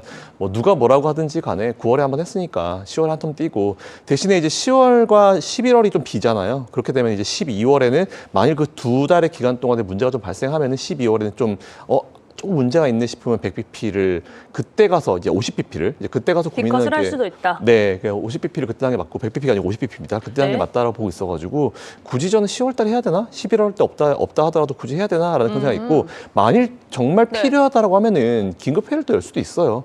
그렇기 때문에 저는 굳이 10월 달에 정기회의에서 할 필요가 있나라는 생각을 아직까지 좀 가지고 있고 현재 기준으로 봤을 때는 그냥 9월과 12월 2번 하는 게 맞다라고 보고 있습니다. 자, 지금 통화 정책에 대한 대표님의 전망과 의견도 함께 들어봤는데 그런데 또 오늘 밤에 어쨌든 파월 의장이 연설도 대기를 하고 있고 맞아요. 미셸 보먼 부의장도 대기를 하고 있는 상황이잖아요. 네. 파월 의장은 뭐 비슷하게 좀 신중한 기조 이어가지 않을까 싶은데 어떻게 파월 보세요? 의장은 수년 동안 계속 항상 똑같은 말씀 하셨어요. 난 이제 데이터를 보고 하겠다. 뭐 맞아요. 지금 늘 있는 그랬죠. 거 가지고 볼 수 없다. 사실 근데 그 말씀이 제일 정확한 얘기예요. 왜냐하면은 너무 최근에 한 4, 5년 동안 이슈들이 많았잖아요. 인플레이션부터 시작해서 뭐 전쟁부터 시작해서 너무 많은 이슈들이 있었기 때문에 그때그때 나오는 데이터를 보고 판단하시는 게 맞아요. 괜히 뭐 그쵸? 사실 근데 지금 미국의 평균 금리 수준이 네. 이제 높긴 해요. 예, FF 금리가 높긴 높거든요. 그래서 사실 연준도 제일 고민하고 있는 부분, 특히 미정부가 제일 고민하고 있는 부분은 이 높은 금리 수준이 고착화되는 거에 대해서 제일 좀 경계를 하고 있을 겁니다. 그래서 이제 그것 때문에 좀 더 빨리 내려야 된다라고 얘기를 하고 있지만 지금 자칫 잘못 내렸다가 인플레이션 다시 튈 수도 있거든요. 아직까지 뭔가 불확실한 부분이 너무 많은 상황이기 때문에 그래서 일단 저는 전체적으로 봤을 때는 일단은 파월 의장이 멘트가 나온다 하더라도 기존과 좀 다르지 않은 그런 멘트가 나올 것이고 그리고 아마 이런 얘기 할 거예요. 지금 좀 많이 가능성을 열어둘 것 같아요. 우리가 보통 열린 결말 이런 얘기 많이 하잖아요. 그래서 그쵸. 상황 봐가지고 필요하면 할 것이고 뭐 필요 없으면 안 할 텐데 굳이 10월이라는 뉘앙스가 살짝 나오지 않을까 싶고 근데 그런 뉘앙스를 파월 의장이 좀 강하게 내비치면 내비칠수록 멘트 끝나고 나서 시장에 살짝 눌림은 있을 수 있으니까 뭐 그거는 뭐 판단 미리 좀 그럴 가능성도 좀 예측하시는 게 좋겠다라는 좀 생각을 가지고 있는데 일단 파월 의장은 항상 하던 대로 똑같은 말씀하실 거기 때문에 뭐 그거 어떤 말씀을 하시든 간에 너무 걱정하실 필요 없을 것 같다라는 말씀드리겠습니다. 네, 파월 의장의 발언도 크게 뭐 걱정할 필요는 없을 것이다. 그 부분만 하나 살짝 곁다리로 여쭤볼게요. 네. 이제 월가에서 뭐 워싱턴 포스트에서 이런저런 기사들이 나올 때 지표 하나가 튀면은 조금 문제가 생길 수는 있다. 이런 우려 정도는 월가에서 약간 시각이 제기되는 것 같더라고요. 네. 네, 그래서 지금 워낙 뭐 탄탄하게 오고 있기 때문에 네. 그런데 이번 주 금요일에 PCE 물가지표 발표가 맞아요. 있잖아요. 네. 지난달 PC에 별로 관심 없었는데 갑자기 PC에 관심을 가지기 시작하고 지난달에 신규 실업수당 청구서 관심 없었는데 갑자기 이번 달부터 관심 가지기 주목도가 시작하고 높아지고. 그러니까 제가 드리고 싶은 말씀은 뭐냐면은 이제 워싱턴 포스트에서 얘기한 대로 이제 지표 하나가 튀면 뭔가 예민하게 반응한다고 하잖아요. 그러니까 시장이 그만큼 좀 불안하다라고 하는 것 같아요. 근데 이게 왜 그러냐면은 미국은 지금 보면 새로운 영역으로 가고 있잖아요. 그러니까 사람의 본성이 그래요. 그러니까 내가 가지보지 못한 어떤 미지의 세계로 가게 되면은 항상 경계감을 가지는 게 인간의 본성이거든요. 그렇기 때문에 사실 인류가 생기고 지금까지 이제 유지되어 왔다. 리스크 관리라는 게 있는데 그런 심리가 지금은 좀 반영이 되고 있다는 거고 어느 순간 이게 진짜 막 버블의 영역으로 이제 본격적으로 들어가기 시작하면 그런 심리 싹 사라지고 이제 나쁜 거를 이제 좋게 해석하는 시기가 저는 올 거라 봐요. 근데 그 전에 지금 아직까지는 좀 경계감을 가지고 있는 그런 시기이기 때문에 일단 지금은 좀 우리도 같이 경계감을 가져주는 게 좋은데 어쨌든 중요한 포인트는 뭐냐면은 뭐 짧게 투자하실 분들 아니면은 길게 보실 분들은 제가 봤을 때는 적어도 내년까지는 미증시나 우리나라 증시는 계속 좋을 수밖에 없는 그런 상황이기 때문에 중간에 뭐 깊은 조정이 나온다 하더라도 근데 우리가 예상하지 못한 악재가 나오면 어쩔 수 없어요. 아, 그렇죠. 그걸 제외하고 네. 나머지 상황에서 조정이 나온다라고 하면은 오히려 추가 매수, 신규 매수로 접근하시는 것도 지금은 나쁘지 않다라고 생각하고 있습니다. 네, 역시나 뭐 견조한 증시 전망에 대해서 이 부분 다시 한번 확인을 시켜주셨고 일각에서 제기되는 우려에 대해서도 좀 해소를 해주셨습니다. 자, 그런 만큼 저희는 이제 잠시 후에는 엔비디아나 비롯해서 좀 종목별, 섹터별 흐름도 체크를 해보고 국내에서도 볼 내용들이 참 많은데 우선은 이제 개장을 앞두고 있기 때문에 저희가 개장 점검해보고 이어서 말씀 계속해서 가져가겠습니다. 자, 지금 어제도 시장이 코스피가 장 초반에 최고치를 경신했습니다. 저희 방송 중에 3,480도 넘어섰다라는 내용을 좀 전해드렸었는데 이후에 상승폭을 줄여갔고요. 코스피 시장에서는 일부 좀 삼성전자 쏠림 현상이 나타났다 이런 해석도 나오고는 있습니다. 반면에 코스닥이 완만하게 오름폭을 높여가는 상황이었는데 불과 4개월 전에 반도체 겨울을 이야기했던 모건 스탠리도 이제는 조금씩 뷰가 바뀌는 그런 분위기들이 나오고 있죠. 우리 시장에 대한 이 기대감이 조금 계속해서 생겨나고 있는 상황입니다. 자, 9월 23일 오늘 국내 증시 출발했습니다. 자, 최근에 계속해서 사상 최고치 랠리를 이어온 만큼 오늘은 또 어떤 흐름을 가져갈지 지켜봐야겠고요. 반면 지금 일본 증시도 뭐 좋은 흐름 가져가고 있지만 오늘은 추분으로 휴장한다는 점은 함께 체크를 해보시면 좋겠습니다. 저희가 예상 체결 지수에서도 양시장이 좀 상승폭을 켜낼 것으로 예상이 되었는데 과연 오늘 시장은 어떻게 출발하게 될지 특히나 이 프리마켓에서 삼성전자가 아주 잠시 91,000원을 터치했었기 때문에 이 부분 오늘 삼성전자의 추이도 주목이 좀 해볼 필요가 있겠습니다. 자, 코스피가 0.6% 오르면서 3,492선에 출발하고 있습니다. 또 한 번 장 초반부터 사상 최고치를 경신하면서 3,490선도 넘어서는 이제는 3,500을 바라보는 우리 코스피입니다. 이어서 코스닥은 0.29% 강보합권 속에서 876선의 거래에 지금 출발하고 있습니다. 자, 그렇다면 시총 상위주들은 오늘 어떤 흐름으로 출발할까요? 삼성전자는 프리마켓 흐름대로 상승폭을 켜내고는 있는데 현재 85,300원에 거래되고 있습니다. 2%대 강세. SK하이닉스도 2% 가까운 오름세 속에서 357,000원에 거래 출발하고 있습니다. 자, 여기에 지금 대부분 다른 시총 상위주들은 조금 약한 약보합권 흐름을 보여주고 있고요. 한화에어로스페이스가 1% 넘게 내리면서 105,000원에 거래되고 있습니다. 삼성물산 2% 가까운 오름세 201,500원 선에 거래 출발하고 있네요. 자, 이어서 코스닥 살펴보겠습니다. 어제 강했던 알테오젠 오늘은 소폭의 조정 속에 출발하고 있는데요. 1% 넘게 내리면서 현재 50만 1,000원, 그래도 50만 원 선은 지켜내고 있는 알테오젠입니다. 이어서 현재 시총 상위단에서는 펩트론도 1%대 넘게 내리면서 29만 9,500원에 거래되고 있는데 잠시 후에 저희가 제약바이오 섹터에 대한 점검도 함께 해볼 거고요. 삼천당 제약은 어제 두 자릿수의 상승폭을 켜냈습니다. 오늘도 2% 가까이 오르면서 강세로 출발하는데요. 26만 2,000원 선에 거래 출발하고 있습니다. 그 밖에는 리노공업이 1.89% 오르며 5만 4,000원 선에 거래되며 출발하고 있습니다. 자, 그렇다면 현재 시장의 업종별로는 어떤 흐름을 보여주고 있을까요? 코스피에서 상승률 상위 업종 살펴보시죠. 전기전자가 1.82% 오르면서 상승률 상위 업종에 랭크되어 있는데 지금 두산이 좀 강한 모습 보여주고 있는 상황입니다. 상승 종목이 많다기보다는 이 시총 비중에 따라서 조금 다른 흐름 보여주고 있고요. 유통도 0.91%, 1% 가까이 오르는 상승폭을 켜내고 있습니다. 이어서 제조, 오늘 코스피 안에서는 중소형주보다는 대형주가 조금 더 강한 모습 보여주고 있는 상황이고요. 상승 업종이 더 많은 가운데 운송, 장비, 부품주는 조금 내리면서 거래되고 있습니다. 이어서 코스닥에서 업종별 추이 살펴보시면요. 코스닥에서는 의료 정밀기기가 2%의 업종 지수 보여주고 있는 상황입니다. 이어서 IT 서비스와 기계 장비까지도 상승폭을 켜내면서 오늘 코스닥에서도 역시나 대부분의 업종이 상승하고 있는 가운데 오락 문화와 일반 서비스는 약보합권의 흐름 가져가고 있습니다. 자, 세부 섹터별로도 잠시 좀 체크를 해보시죠. 자, 오늘 세부 섹터별로 봤을 때는 AI 챗봇, 로봇과 관련해서 또 한 번 탄력 보여주는데 폴라리스 AI가 두 자릿수의 상승폭, 마음 AI도 8.92% 오름세 22,600원에 거래가 되고 있습니다. 자, AI 대세와 관련해서 다시 한번 엔비디아발 불이 붙는 모습 보였는데 이 내용도 저희가 잠시 후에 체크해 보고요. 미용기기 관련주도 오늘 탄력받고 있고 전력 설비도 상승률 상위 테마에 자리 잡고 있습니다. 자, 이렇게 국내 개장 상황 좀 점검해 봤습니다. 우선 양시장은 상승 출발 속에 상승률 상위 섹터의 AI 관련된 키워드들이 정말 많은데, 자, 엔비디아가 또 상승 재료로 AI 관련된 대규모 투자 소식을 또 가져왔습니다. 네, 뭐 엔비디아가 거의 뭐 미국에 있는 회사들을 먹여 살리는 느낌이죠. 뭐 관련사들한테 그러니까요. 지금 다 투자를 해주고 있는 상황이고, 거의 뭐 다 죽어가는 인텔한테 이제 호흡기 붙이고 좀 살려주겠다라는 얘기가 나오고 있고, 뭐 잘 아시겠지만 워낙 오픈 AI랑과의 관계는 뭐 괜찮았기 때문에 뭐 투자에 대한 부분은 충분히 생각할 수 있었던 부분인데, 일단 오픈 AI는 지금 자꾸 이제 원래 비영리법인에서 영리법인으로 바꾸고 싶어하는 그런 시도를 지금 샘 올트먼이 하고 있잖아요. 뭐 잠깐 의견을 드리면 그거 영리법인 전환시켜주면 안 되죠. 나쁜 예를 남기는 거기 때문에 그냥 오픈 AI는 그대로 좀 남아 있었으면 좋겠다는 생각을 가지고 있는데, 일단은 엔비디아 측면에서 봤을 때는 뭐 다양한 얘기들이 있어요. 엔비디아를 통해 가지고 뭐 중국이 지금 뭐 반도체를 만들어서 엔비디아를 대체할 것이다 이런 얘기가 있는데, 대체는 하겠죠. 한 7, 80년 후에. 그래서 뭐 당장 여러분들이 너무 마음 쓰실 필요 없을 것 같다는 생각을 좀 가지고 있고, 중요한 포인트는 이제 테슬라도 마찬가지지만 이제 테슬라가 만든 제품 그리고 엔비디아가 만든 제품을 세계에서 얼마나 많은 기업들과 국가들이 원하는지에 대한 부분이 중요한 것 같은데, 일단 뭐 엔비디아가 만든 그 칩 같은 경우는 전 세계가 다 원하고 있고 모든 기업들이 다 원하고 있고, 빨리 못 얻어가지고 생산을 더 못 해줘가지고 이제 구매를 못하고 있는 그런 상황이다 보니까 자꾸 자체 칩을 만들어서라도 빨리 하겠다는 그런 노력들을 기울이고 있는 상황이잖아요. 이에 따라서 엔비디아에 대한 수요는 그대로 살아있고, 이번 AI 랠리에 끝까지 대장 역할을 할 거다라고 좀 생각을 하고 있습니다. 네. 근데 뭐 중국에서 자체 칩 나온다 하더라도 사실은 그거 누가 사줄까요? 네, 중국에서 자체적으로 또 이제 하겠죠. 전기차처럼 자기들이 생산해서 자기들이 소비하는, 그런 방향을 갈 거기 때문에 이런 기사들 너무 마음 쓰실 필요가 없을 것 같다는 생각을 가지고 있고, 엔비디아의 젠슨 CEO는 지금 거의 트럼프 대통령의 경제 사설 느낌이에요. 어딜 가든지 따라가고 있고, 네.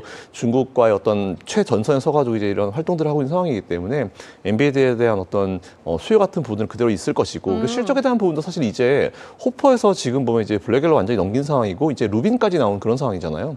이런 가운데 이제 고객들이 뭔가 이 과도기적 구간에 있는 구간이기 때문에 좀 삐그덕삐그덕 거릴 수는 있습니다. 뭐 그 사이에 뭐 블랙엘의 발열 문제라든지 이런 것도 있었지만 최근에 많이 잡았고요. 네, 그런 상황이기 때문에 이제는 또 새로운 어떤 제품에 대한 수요도 다시 한번 생기고 있는 상황이고, 앞으로 이 흐름도 좀 이어질 거다라고 보고 있기 때문에 엔비디아에 대한 투자 의견은 저는 그대로 그냥 계속 가져가시는 게 맞다라고 보고 있고, AI 테마가 꺾이는 시기 그리고 이제 이 시장이 꺾이는 시기까지 엔비디아는 그대로 그냥 보유하셔도 된다. 그리고 사다 팔았다도 가능하시지만 웬만하면은 좀 큰 비중은 그냥 그대로 보유하시는 게 낫지 않을까라고 생각하고 있습니다. 네, 이렇게 엔비디아에 대해서 다시 한번 확인을 해봤고, 앞으로 AI 랠리의 대장 역할 계속해서 해줄 것이다 라는 이야기 해주셨습니다. 자, 한편 오늘 뭐 국내 증시에서는 이렇게 원자력, 전력 설비 같이 가고 있는데, 관련해서 뭐 미국에서는 오클로나 뉴스케일 파워 최근에 흐름이 좋았죠. 더군다나 여기에 양자 컴퓨터 관련해서 아이온큐까지 네. 너무나 흐름이 좋았는데, 오히려 지금 이제는 조금씩 고점 신호가 나오고 있다, 이런 해석들도 있더라고요. 이들 종목 어떻게 보실까요? 그동안 다른 업종에 비해서 사실은 큰 관심을 받지 못했던 건 사실인 것 같아요. 그리고 최근에 이제 미국 아시겠지만 M7 같은 대형 기업에서 중소형으로 이제 이 수급들이 좀 이제 낙수효과로 떨어지면서 이제 뭔가 이쪽에 중소형 단에서 뭔가 없을까라고 찾아보다 보니까 이제 아이온큐 같은 그런 양자 컴퓨터 관련 쪽으로 이제 수급이 내려간 거라 보고 있습니다. 그래서 이건 어떻게든 자연스러운 현상이다라고 좀 보고 있고요. 이에 따라서 우리나라도 비슷한 현상이 발생할 거니까 뭐 코스닥 기업들 준비하시라는 말씀 일단 잠깐 중간에 드리고, 일단 뭐 양자 컴퓨터도 그렇고 원전도 그렇고, 일단 원전도 결국은 이제 AI에서 내려온 테마다라고 보실 수 있잖아요. 그리고 양자 컴퓨터 같은 경우도 우리가 가야 될 미래긴 하지만 좀 아직 먼 미래다라는 그런 이미지가 있었지만, 그래도 주가가 최근에 좀 강한 모습을 보인 거는 기대감이 좀 많이 올라간 것 같고, 그리고 사실 뭐 미래를 우리가 알 수 없는 부분들이기 때문에 기대감이 좀 많이 반영되고 있는 건 사실인 것 같아요. 근데 기대감을 넘어가지고 이제 과거의 테슬라 같은 케이스로 가려고 하면은 보여줘야죠. 그죠? 양자 컴퓨터 쪽에서 이제 기업들이 실적을 좀 내주면서 이제 숫자가 찍히는 걸 좀 보여줘야 되는 시기가 아마 조만간 다가오지 않을까 싶은데, 만일 그 시기에 갭이 좀 있다라고 하면 주가가 좀 크게 밀릴 수 있고요. 기대감만 가지고 올라가는 건 특히나 미국 시장에서 제한적인 부분이 분명히 있기 때문에 이런 기업들은 숫자가 나와야 된다. 무조건 숫자가 나와야 된다. 하지만 지금은 아직까지 조금 그런 걸 봤을 때는 좀 이른 시기가 아닌가라고 판단되고 있어서 지금은 뭐 우리나라로 치면은 테마성의 어떤 흐름 정도로 판단하시면 될 것 같아서 보통 이렇게 테마성으로 움직이게 되면은 오르락 내리락 되게 많이 나와요. 뭐 이런 수급의 흐름에 따라서 많이 나오기 때문에 그런 것들은 잘 판단하셔가지고 네, 투자를 해보시면 좋겠다라는 생각을 가지고 있습니다. 네, 결국은 숫자가 증명해야 하는 가운데 그렇다면 요즘 비트코인, 네. 이더리움 요즘 시세가 오히려 지금이 찬스인가 하는 생각을 하시는 분들도 계시고 아직 바닥이 확인되지 않았다 좀 이렇게 걱정하시는 분들도 계시더라고요. 대표님 어떻게 보세요? 되게 자연스러운 현상이에요. 왜냐하면 이제 비트코인도 원래는 이제 이걸 갖다가 이제 인정하느냐 인정하지 않느냐 제도권으로 넣느냐 안 넣느냐 이런 얘기가 나왔었잖아요. 근데 제도권으로 인정을 하면서 ETF들이 만들어지게 되면서 파생 상품이 끼게 되면서 이렇게 되면 변동성 나오거든요. 그래서 저는 이번에 사실 오늘 최근에 빠진 이유는 그쪽 관련해서 좀 수급이 빠졌기 때문에 그런 내용이 나왔잖아요. 자연스러운 흐름이에요. 만일 그런 게 없었다라고 하면 이제 이런 흐름이 나오지 않았고 단순히 그냥 돈 들어오면 올라가고 돈 빠지면 빠지는 그런 네. 시기 그런 어떤 상품이었을 거다라고 보고 있는데 우리가 보통 이제 제도권에 들어온다라고 하는 건 이제 공매도에 대한 위기도 충분히 이제 생각할 수 있는 것들이고 뭐 비트코인 떨어지는 거에 대해서 이제 공매도 하방으로 베팅하는 그런 세력들 옵션 뭐 선물 파생 거래도 있을 수 있는 부분이기 때문에 이제는 다른 상품과 비슷하게 좀 생각을 할 필요가 좀 있을 것 같다라는 말씀드리는데 완벽하게 뭐 수십 년 된 그런 상품들과 똑같은 시장에서 거래를 할 수는 없어요.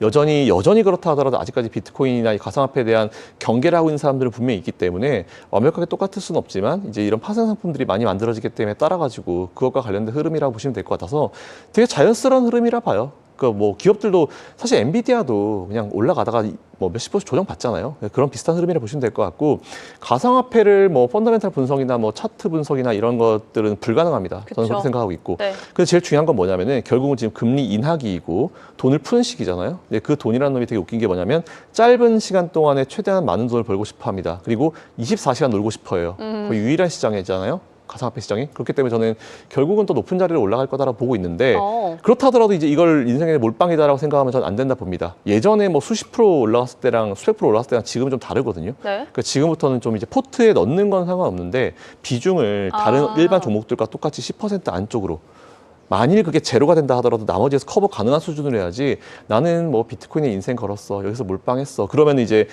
모든 사람이 이제 심리 상태가 똑같지 않아요. 누구는 컨트롤이 되지만 누구는 컨트롤이 안 되거든요. 그래서 제발 그런 거는 우리가 2차 전지를 투자하면서 많이 이미 겪으셨기 때문에 그거 생각하시고 이 비중은 항상 잘 조절하셨으면 좋겠다. 하지만 투자의 가치는 있다라고 생각하고 있습니다. 자, 투자 가치는 있고 비중 조절은 필수인 상황이 됐습니다. 자, 이번에는 저희가 제약바이오 섹터 이야기하면서 미증시 체크해보고 국내 증시로도 좀 넘어오려고 하는데 우선 화이자가 인수를 발표했다라는 소식이 전해지면서 메세라 또 네. 비만 치료제와 관련해서 또 한 번 어떤 모멘텀이 되지 않을까 기대감을 키웠고 한편 지금 타이레놀 때리기는 좀 네. 이어지는 것 같아요. 이런 흐름들은 어떻게 보셨을까요? 타이레놀 케이스를 보면서 사실은 이제 이게 저는 보통 평균 함정에 빠지지 마라 아니면 뭐 이런 네.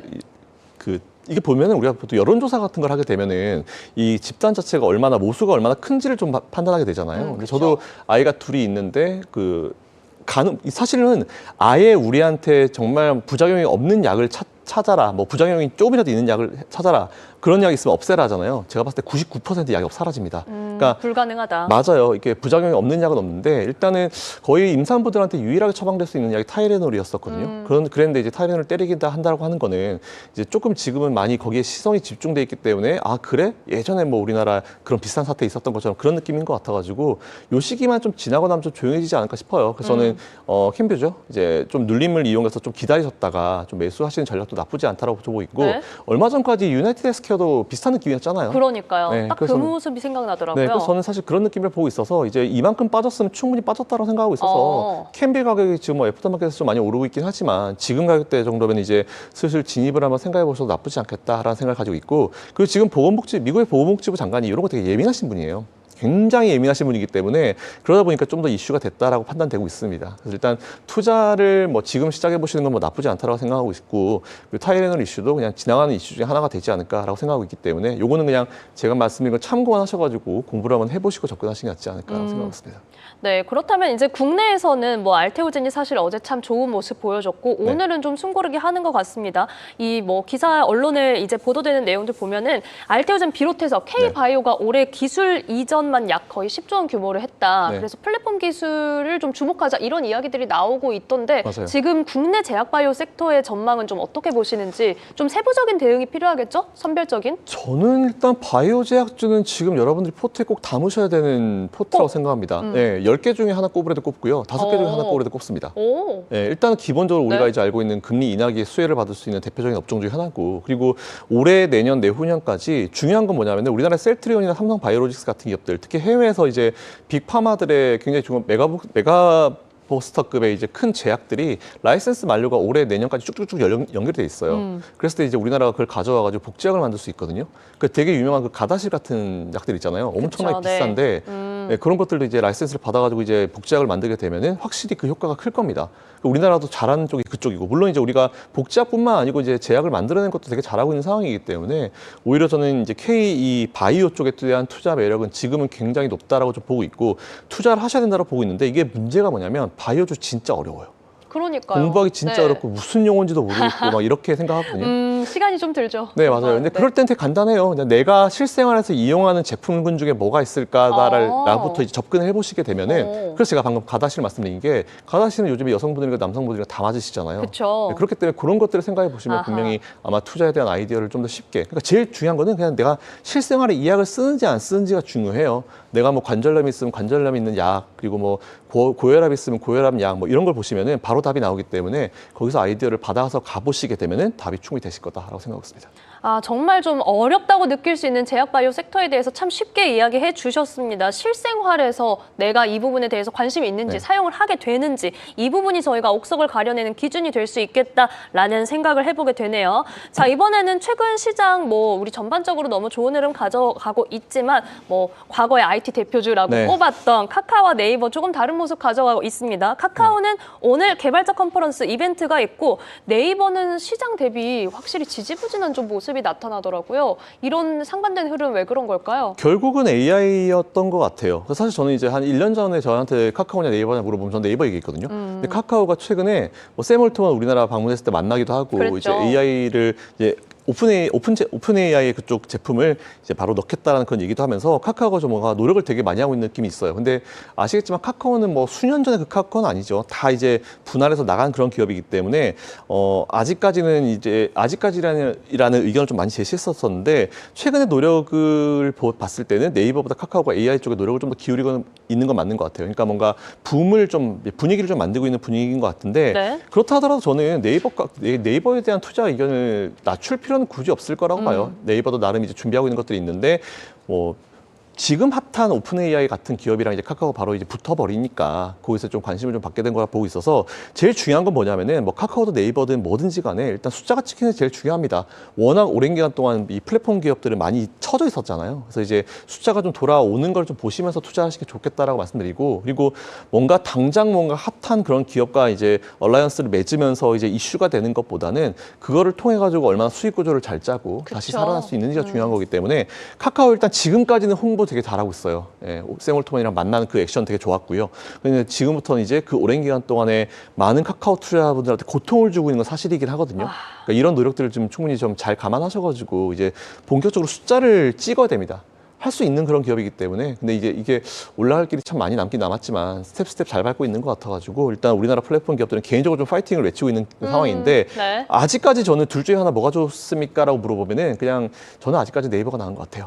아직까지 카카오는 제가 기대치가 좀 높아서 그런 건지 모르겠지만 아직까지는 조금 더 가야 될 것 같다. 조금만 더 노력했으면 좋겠다라는 생각을 좀 가지고 있다라는 말씀드리겠습니다. 카카오 차근차근 올라오고는 있지만 정말 이제는 보여줘야 합니다. 오늘 장에서는 두 종목이 엇갈리고 있는데, 카카오가 1% 가까이 내리면서 65,700원 선 움직임 보여주고 있고요. 네이버는 1%대 상승세 234,500원에 거래되고 있습니다.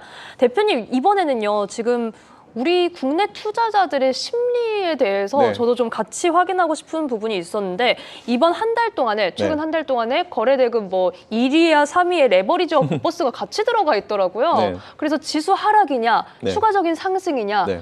그런데 좀 극단적인 마음으로 가는 경향들이 생기는 것 같아요. 이거 네. 왜 그런 거예요? 그러니까 지금 딱 그런 시기예요. 이제 이게 새로운 영역으로 가고 있잖아요. 우리나라도 이런 경우에 이제 이런 상황이 많이 발생하는데, 뭐 다양한 의견들이 있긴 있지만 저는 뭐 그동안 우리나라 연말까지 뭐 레버리지를 매수하는 게 낫다라고 계속 주장을 해온 사람으로서 네. 근데 레버리지 매수하시면서 인버스를 같이 매수하는 거 괜찮아요. 왜냐하면 개인들이 할 수 있는 그렇죠. 해지거든요. 그렇게도 할 수 있죠. 개인들이 뭐 공매도라는 건 사실 어려운 일이고 뭐 개인들이 뭐 파생을 한다는 것도 되게 어려운 일인데 개인이 할 수 있는 거의 유일한 해지 방법이 인버스를 같이 매수하는 거거든요. 이게 자체가 확실히 1, 2년 전이나 지금이랑 우리나라 개인 투자자분들이 진짜 똑똑해졌다. 그러니까요. 네, 라고 생각하고 있습니다. 그래서 저는 이거 되게 좋게 보고 있어요. 근데 뭐 수익이야 뭐 그 다음에 이제 본인의 전략에 따라서 본인의 판단에 따라서 결정하는 문제인데 저는 현재까지는 레버리지가 이길 거라 보고는 있긴 있어요. 근데 설사 손실을 본다 하더라도 뭐 인버스 손실, 레버리지 손실은 레버리지가 더 커졌다. 그럼 그 두 개를 같이 매도하면 돼요.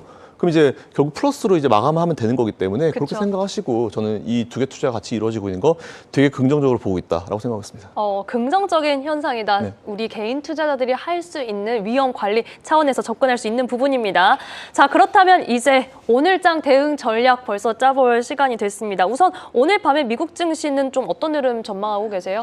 일단 파월 의장 멘트가 어떻게 나오냐에 따라서 좀 달라질 수 있을 것 같아요. 뭐 파월 의장의 평균적인 얘기처럼 그냥 조용히 갈지 아니면 좀 뭔가 하나 던질지는 모르겠는데 앞에서 제가 말씀드린 대로 뭔가 이제 금리 인하를 지금 10월 달에 되게 기대를 하고 있는데 파월 의장 나가서 분명히 10월 달에 여러분들 기대대로 할 겁니다라고 얘기 안 할 거거든요. 그러니까 분명히 좀 데이터를 보면서 하겠다. 그리고 이번에 한 거를 좀 어느 정도 기간을 좀 놓고 볼 필요가 있을 것 같다. 그러니까 파월 의장은 분명히 10월 달에 굳이라는 생각을 할 거예요. 근데 그 의사를 속에 좀 숨기느냐 아니면 내보내느냐에 따라 가지고 오늘 밤 미증시는 분위기 좀 달라질 수 있을 거거든요. 어쨌든 중요한 거는 올해 뭐 금리 인하를 한 번 더 하긴 할 겁니다. 근데 아마 신중하게 다 할 거기 때문에 파월 의장이 얼마나 신중한 멘트를 던지냐에 따라서 시장 분위기 달라질 수 있을 것 같은데 중요한 건 이번 주에 PC예요. 그러니까 파월 의장도 아마 제가 봤을 때 PC가 이번 주 발표되면 이미 받아봤을 겁니다. 요런 정도가 나왔을 거라는 네. 생각이 있기 때문에 아마 오늘 멘트 분위기를 보면 이제 PC가 어떻게 나왔을까를 미리 좀 우리가 예상해 볼 수 있지 않을까 싶고 중요한 포인트는 그냥 일단 이번 주는 PC 있으니까 그때까지 좀 보수적으로 접근하시는 게 맞다고 보고 있고 기회는 되게 많기 때문에 지금은 포모 버리십시오. 미국 증시 들어갈 수 있는 기회가 엄청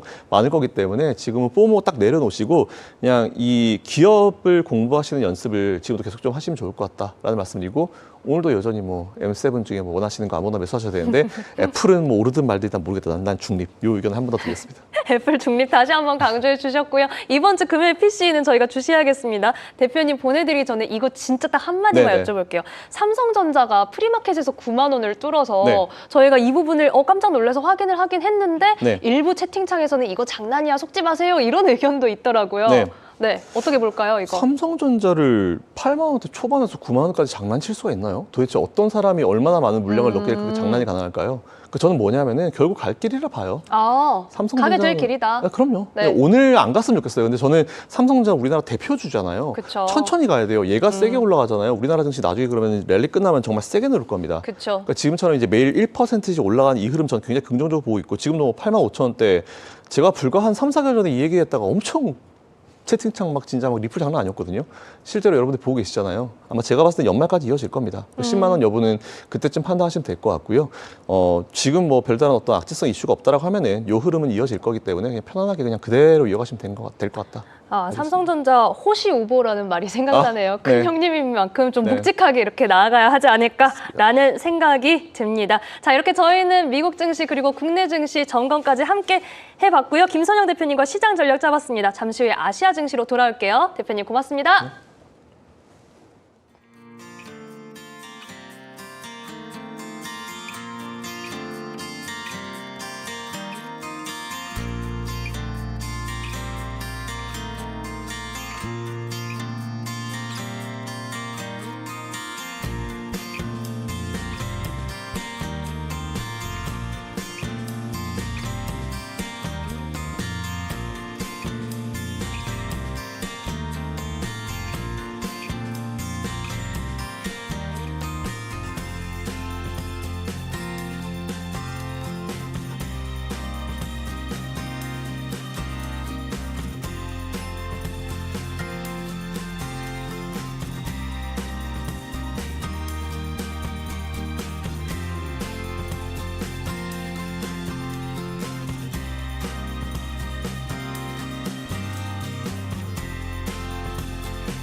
네, 여러분은 오늘 아침 글로벌 증시 브리핑 함께하고 계십니다. 저희 아침 8시 미증시 애프터마켓 흐름부터 해서 이 시장에 대한 전략, 국내 개장 점검까지 정말 숨가쁘게 달려오고 있는데 많은 분들이 채팅창에서 이 김선영 대표님께도 인사를 건네주셨고요.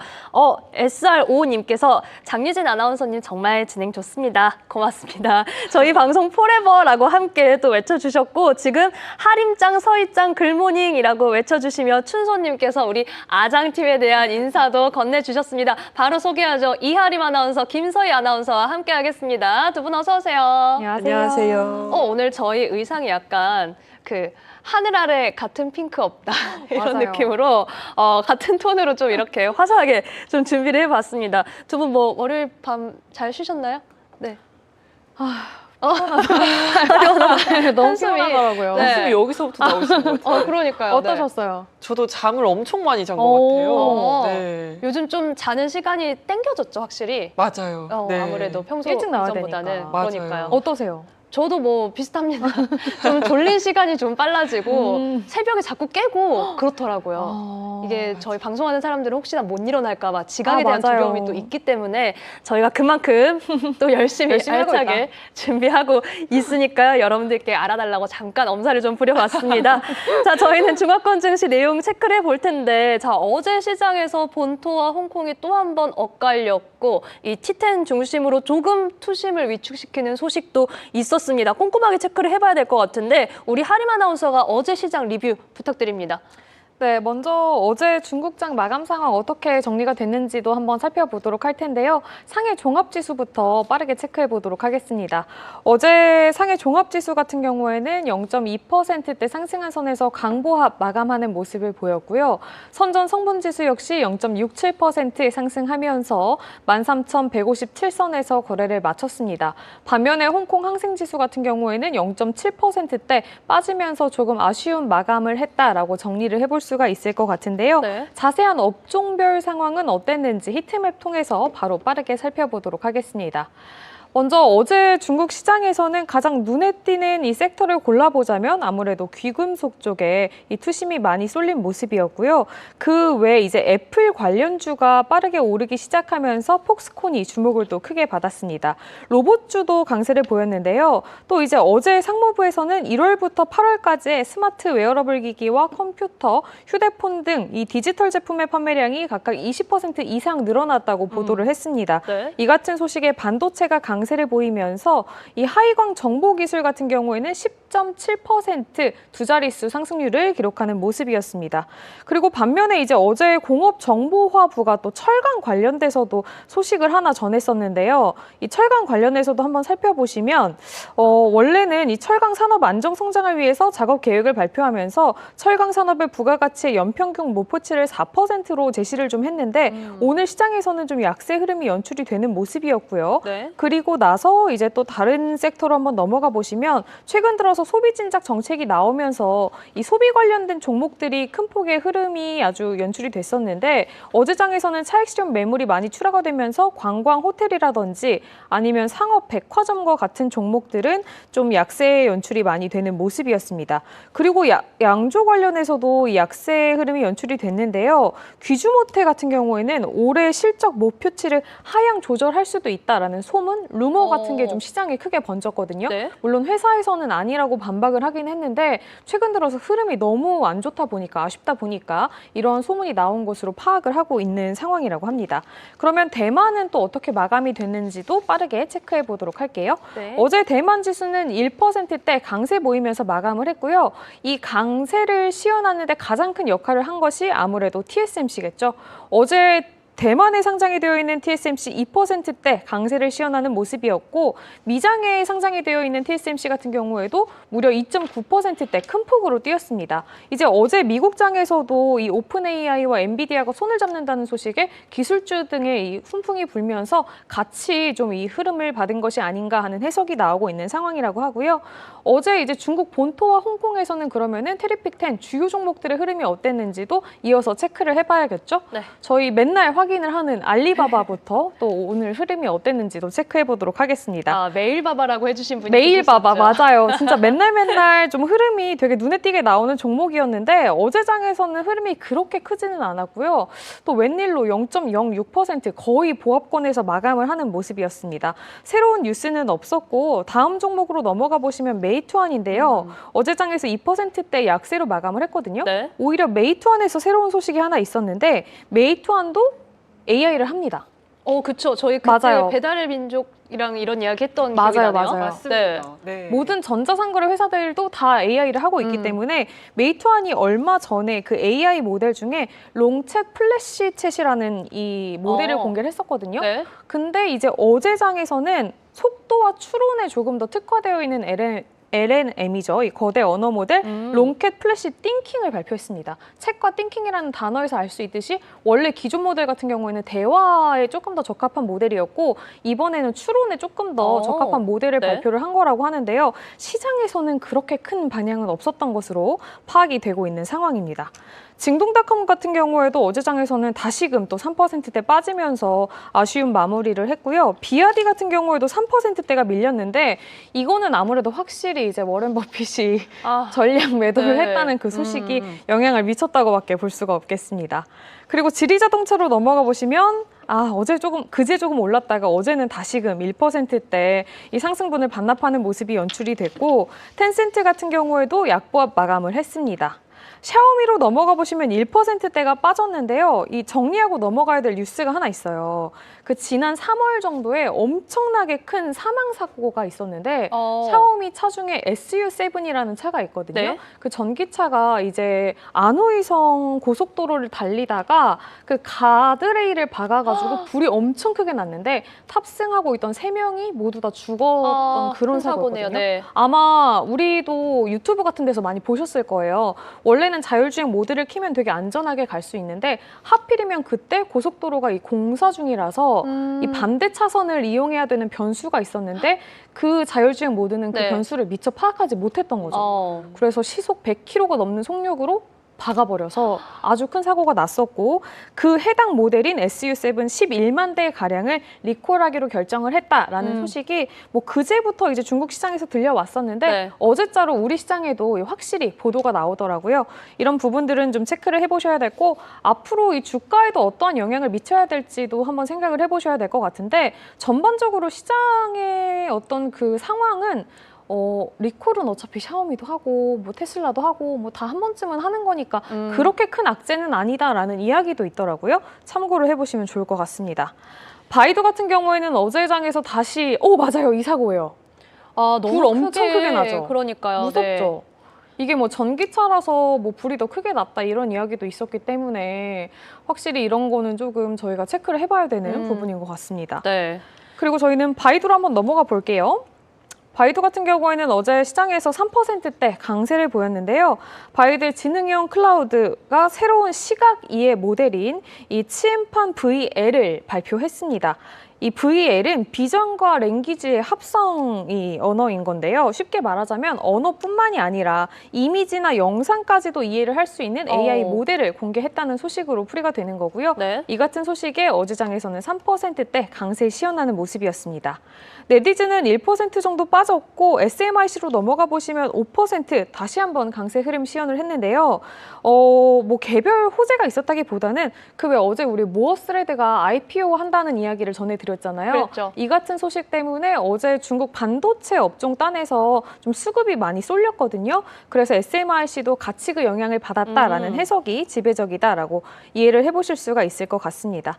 그리고 이제 주요 지수들 흐름도 빠르게 한번 체크를 해보시면요. 어제 시장에서 이 대형주 벤치마크 지수죠. CSI 300 지수는 0.4% 정도 강보합권에서 거래를 마쳤고 차이넥스트 지수 역시 흐름이 비슷했습니다. 0.5% 정도 상승하면서 거래를 마쳤고요.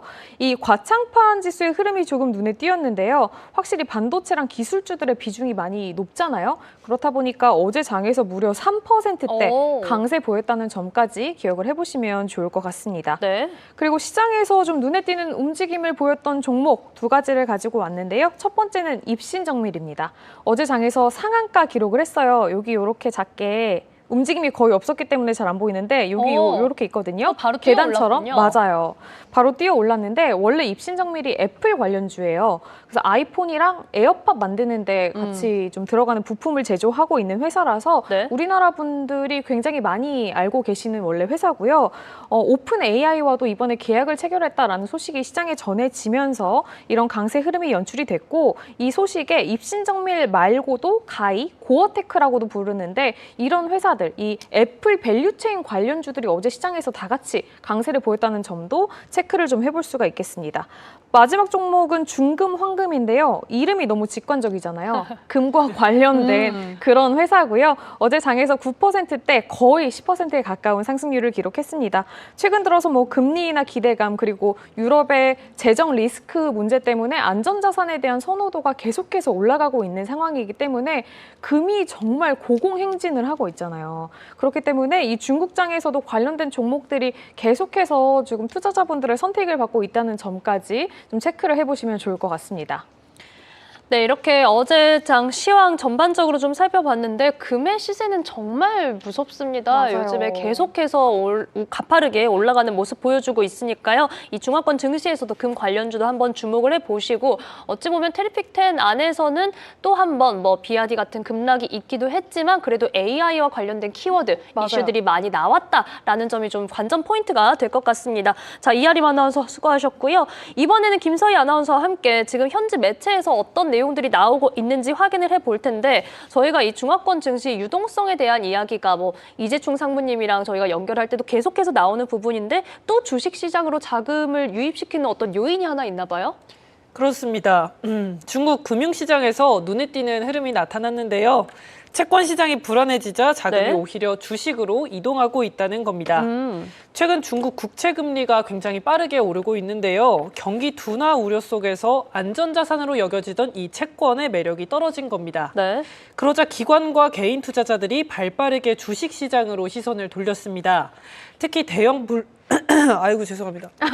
아이고, 네. 진짜 잠깐 요즘에 날이 가다듬으시죠. 건조해가지고. 너무너무 죄송합니다. 진짜 목이 너무 안 좋아가지고 아유, 요즘 네. 무리했나 봐요. 김서희 아나운서. 무리한 건 아닌데 아이고 보시는 분들이 어떻게 생각할지 네, 잘 충분히 모르겠는데 죄송합니다. 가다듬고, 네. 네. 이어서 말씀을 드리면요. 경기 둔화 우려 속에 안전자산으로 여겨지던 이 채권의 매력이 떨어졌는데요.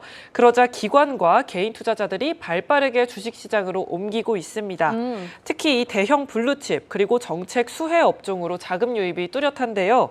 중국 정부가 꾸준히 경기 부양책을 내놓고 있다는 점도 이런 흐름을 뒷받침하고 있습니다. 그래서 중국 증시의 체온계라고 불리는 이 CSI 300 지수가 자금 흐름을 읽는 가장 중요한 지표로 보이고 있습니다. 채권 불안이 주식시장에서는 오히려 좋은 호재로 작용을 하고 있는데요. 아까 봤었는데 CSI 300 지수도 다시 한번 짚고 가도록 하겠습니다.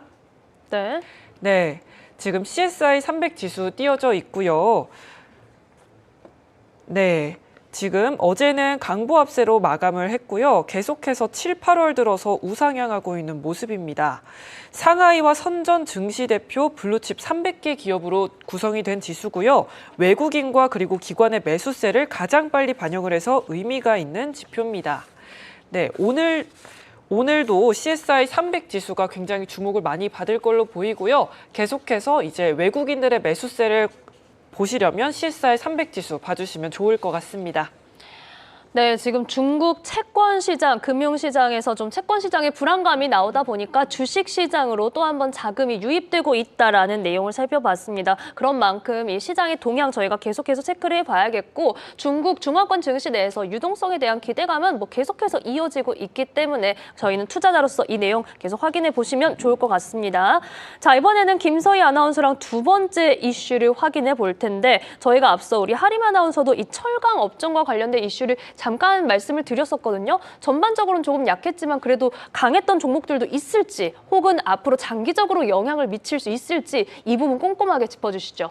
네, 아까 하림 아나운서가 말씀을 해주셨는데요. 어제 중국 증시에서 철강 업종이 좀 눈에 띄게 보였습니다. 철강 관련 정책이 나왔기 때문인데요. 함께 기사도 보시겠습니다. 네.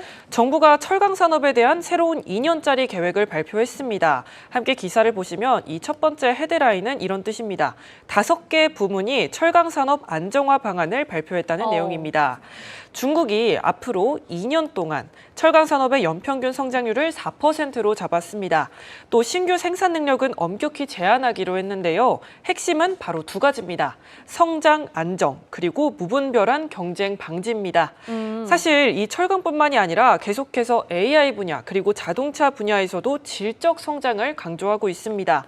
이번 정책에서는요, 구체적으로는 생산 능력과 생산량을 정밀하게 조절을 한다고 했고요. 기업을 등급별로 관리하겠다고 했습니다. 이 자원을 경쟁력 있는 기업에 집중을 시키고 힘이 없는 기업은 시장에서 자연스럽게 퇴출을 시키겠다는 겁니다. 예전에 문제가 됐던 공급 과잉을 막고 수요와 공급을 맞추려는 그런 노력으로 네. 보입니다.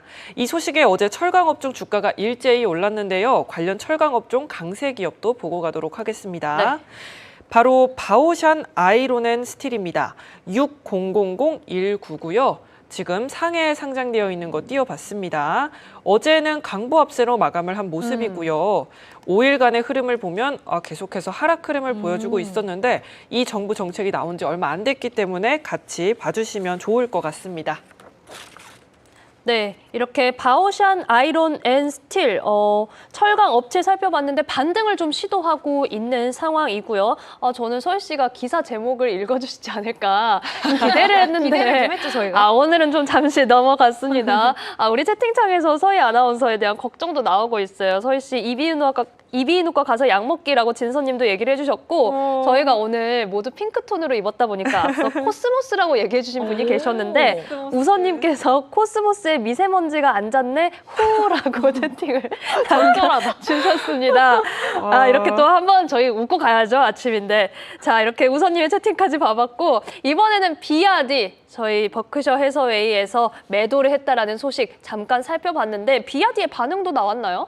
네, 그렇습니다. 중국 전기차 업체 비아디가 어제가 화제가 됐죠. 워런 버핏이 보유 지분을 모두 팔았다는 소식 때문이었습니다. 여기에 비아디 홍보총괄 리윈페이가 직접 입장을 밝혔습니다. 리윈페이는 주식 투자는 사고 파는 것이 아니라 정상적인 일이라며 담담하게 대응했는데요. 또 버핏과 찰리 먼거가 지난 17년 동안 보여준 투자와 지원에 감사하다며 인사를 전했습니다. 모든 장기 투자자들에게 박수를 보낸다는 말도 덧붙였는데요. 네. 사실 워런 버핏은 2014년부터 투자를 했었습니다. 그런데 22년부터 비아디 지분을 서서히 줄여왔는데요. 작년에는 보유 비중이 5% 아래로 내려가기도 했습니다. 도대체 워런 버핏은 얼마나 앞서간 걸까요? 저는 사실 한 달 전쯤에 막 중국 비아디가 뜬다, 뭐 전기차가 뜬다 이런 소식 굉장히 많이 접하면서 이제 투자를 해볼까 했는데 이미 22년도부터 그쵸. 줄이고 있다가 이제 저희가 비아디가 좀 꺾인다 싶으니까 이제 싹 빠지신 거잖아요. 그래서 저는 이게 참 대단한 것 같습니다. 네, 아무튼 이번 비아디의 발언은요, 시장의 불필요한 불안을 잠재우려는 성격이 굉장히 큽니다. 결국 비아디는 버핏 매도가 회사의 펀더멘탈에는 전혀 영향을 주지 않는다는 점을 강조한 셈이고요. 비아디 어제장 홍콩 상장된 주가도 한번 보겠습니다. 네, 중국 내수 시장에서 반응은 그렇게 나쁘지 않았는데 어제 국제 시장에서는 3% 가까이 빠진 모습입니다. 최근 5일간의 흐름은 좋았는데요. 어제 이 뉴스로 인해서 3% 하락했던 모습입니다. 워런 버핏이 팔아서 이슈가 됐긴 했지만 그렇게 치명적인 타격을 입진 않아 보입니다. 그리고 중국의 전기차 업종이 계속해서 변화를 겪고 있는데요. 내수에선 중국의 정책도 함께 보셔야겠고요. 글로벌 사업의 부분에서는 또 해당 이슈도 중요할 것 같습니다. 추가로 이슈가 있다면 계속 전해드리도록 하겠습니다. 네, 워런 버핏이 우리 투자자들의 북극성이라고도 불리는 그런 인물이기 때문에 김서희 아나운서의 마음이 제 마음과도 같고 다들 많이 공감을 하실 겁니다. 그치만 비아디는 참 어른스러운 아름다운 이별을 하듯이 담담하게 반응했다. 그렇죠. 투자란 또 사고도 팔고 이런 일들이기 때문에 우선은 담담한 반응이 나왔다는 내용까지 함께 체크해봤습니다. 김소희 아나운서도 수고하셨습니다. 자, 저희는 이제 곧 개장이 다가오는 중화권 증시 시장 전략 짜볼 텐데요. 화요일이죠. 홍콩 CSOP 자산운용 이재충 상무님 만나보겠습니다. 상무님 나와 계십니까? 네, 안녕하세요. 반갑습니다. 네, 상무님 반갑습니다. 자, 우선 어제 시장이 중국 본토 증시는 조금 보합권 흐름 그래도 보여줬고 홍콩 증시가 하락을 했습니다. 저희가 미중 관계 개선 기대감을 좀 가져가고는 있었는데 시장에 이렇게 바로 반영되지는 못하는 것 같아요. 어떻게 보셨을까요? 그렇죠. 우선 주말 동안 이제 트럼프 대통령과 시진핑 주석이 굉장히 긍정적인 논의가 있었음에도 불구하고 거래 대금 같은 경우 홍콩 같은 경우에 3천억 홍콩 달러를 넘지 못할 정도로 이제 시장이 좀 하락했는데요. 상생 지수 같은 경우에는 0.8% 하락하면서 하루 종일 부진한 거래 흐름을 보였다고 보였습니다. 근데 이제 트럼프 대통령이 그 이후에 이제 전화 통화 이후에 트루스 소셜에서 올린 글에서 무역이나 펜타닐 문제, 틱톡 거래 등이 여러 가지 중요한 사안들이 진전을 이뤘다고 밝혀가지고 제 생각엔 향후 긍정적인데 다만 시장은 어떻게 보면 기다리고 있는 분위기라고 보고 있고요. 중국 증시는 어제 소폭 상승 마감했거든요. 근데 시장 심리 역시 다소 둔화된 상태고 또한 이제 중국 인민은행이 이제 대출 우대금리라고 부르죠. LPR 5년이랑 맞춰진 건데 이거 인하를 보류해가지고 이거 같은 게 사실 예상대로거든요. 근데 만약에 조금 더 공격적인 행보를 보여줬다 그러면 더 좋긴 했을 거고요. 거래 활동도 굉장히 둔화됐었어요. 그래서 어제 본토 시장 거래 대금이 2.14조 위안, 그래서 전일 대비 마이너스 9% 정도고요. 그리고 10일 평균 대비 13% 감소를 했고, 다만 긍정적인 분위기 같은 경우에는 이제 본토 분들이 남양 자금으로 홍콩 주식을 사는 거죠. 그래서 어제 하루 동안 홍콩 주식을 약 127억 홍콩 달러 순매수를 했거든요. 그래서 원화로는 2조 2천억 정도를 순매수 해가지고 남양 쪽으로 일어나는 유동성은 계속 공급해주고 있다 보시면 될 것 같고요. 그리고 이제 남양 쪽에서 주로 사는 것 같은 경우는 테크 기업이라고 그전에 말씀드렸는데 알리바바하고 메이트완 계속 지속적으로 수요가 있고요.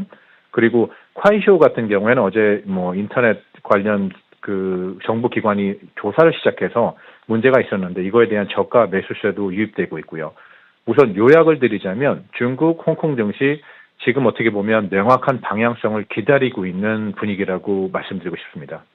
네, 지금 중화권 증시는 기다리고 있다. 콰이쇼 관련해서는 말씀해 주신 것처럼 중국 시장 규제 당국이 이커머스 사업부에 대한 조사에 착수했다라는 내용이 나왔지만 그래도 매수세는 유입되고 있다. 알리바바와 메이투안으로도 이 남양 자금이 함께 들어오고 있다는 얘기는 함께 짚어주셨습니다. 한편 본토에서는 이제 반도체, 스마트폰 관련 섹터가 움직였는데 아이폰 17의 성적표가 생각보다는 괜찮은 것 같더라고요. 이 영향일까요? 네, 맞습니다. 우선 반도체와 전자 관련 종목들이 이제 시장 평균을 상회하면서 상승세를 지속했는데요. 전반적인 스마트폰 섹터 같은 경우에는 5.5%가 올랐고, 이거에 대한 가장 근본적인 이유는 이제 아이폰 17에 대한 초기 수요가 굉장히 강하게 나타나고 있어요. 그리고 여기에 따라서 애플이 생산을 확대를 추진 중이라는 보도에 힘입어서 스마트폰 섹터 아니면 그 부품 제조업체들이 이제 상승을 하고 있고요. 또 다른 주목할 만한 뉴스 같은 경우에는 오픈 AI가 럭스쉐어와 손잡고 소비자용 소형 AI 기기를 개발한다고 그래가지고 럭스쉐어가 지금 10% 정도 올랐고요. 홍콩에 상장된 기업이고 고어텍 같은 경우에도 이제 부품 공급 협력으로 이제 모멘텀이 강화돼서 7.7% 정도 상승했습니다. 그리고 본토 시장 같은 경우에는 사실 우리가 너무나 잘 아는 이제 하이건 반도체 기업 있죠. 하이건 정보기술 CPU 제조업체인데 상한가를 기록했고요. 10.7% 올랐고. 그리고 제가 또 이쪽에서 좀 주목할 만한 종목이 하나가 뭐가 있냐면 렌즈 테크놀로지라는 데가 있는데요. 이제 이 기업 같은 경우에 스마트폰 부품 제조 기업이거든요. 그래서 스마트폰 부품 시장에서 굉장한 기술력하고 그다음에 대형 고객, 즉 애플을 고객으로 두고 있어서 굉장히 성장 중인 중국 대표 전자부품 기업이라고 보면 되고요. 대부분 상품들 같은 경우에는 첨단 디스플레이 그리고 터치패드라든가 아니면은 이것들이 더 이제 휴머노이드라든가 전기차 부분으로 산업 분야가 궁금하게 확장되고 있어서 굉장히 긍정적으로 보고 있습니다. 다만 인터넷 섹터 같은 경우에는 하락을 했는데 아까 말씀하셨던 웨이보나 콰이쇼 같은 경우에 이제 부적절한 컨텐츠 홍보 관련해 가지고 벌금 부과를 이제 중국 인터넷 규제 당국에서 발표했거든요. 이거 관련해 가지고 지금 콰이쇼는 마이너스 2.4% 하락하는 정도로 투자 심리가 약화되는데 다만 제가 전화해서 미리 말씀드린 것처럼 콰이쇼의 그 가격 하락을 보고 남양 자금이 들어오는 게 또 있어가지고요. 장기적인 측면에서는 어떻게 보면 저점 매수를 한 본토 투자자들이 있는 거를 보면 제 생각에는 큰 무리가 될 만큼의 규제는 아니라고 보고 있습니다. 자, 이렇게 콰이쇼에 대한 우려는 다시 한번 해소를 해주셨고요. 저희가 럭스쉐어는 앞서 살펴봤던 입신 정밀입니다. 고어텍은 가이, 그리고 렌즈테크놀로지, 남사과기라는 이름으로도 거래되니까요. 함께 참고해 보시죠. 자, 상무님, 그렇다면 이제 오늘 개장 얼마 남지 않았는데 오늘장 전략, 그리고 저희가 혹시 조심해야 될 부분 어떤 게 있을까요? 우선 오늘 같은 경우에는 실제 시장이 조심스럽게 움직일 거기 때문에 다른 시장의 움직임이라든가 아니면 대외적인 요인들에서는 굉장히 조용한 시장이 될 거였었는데요.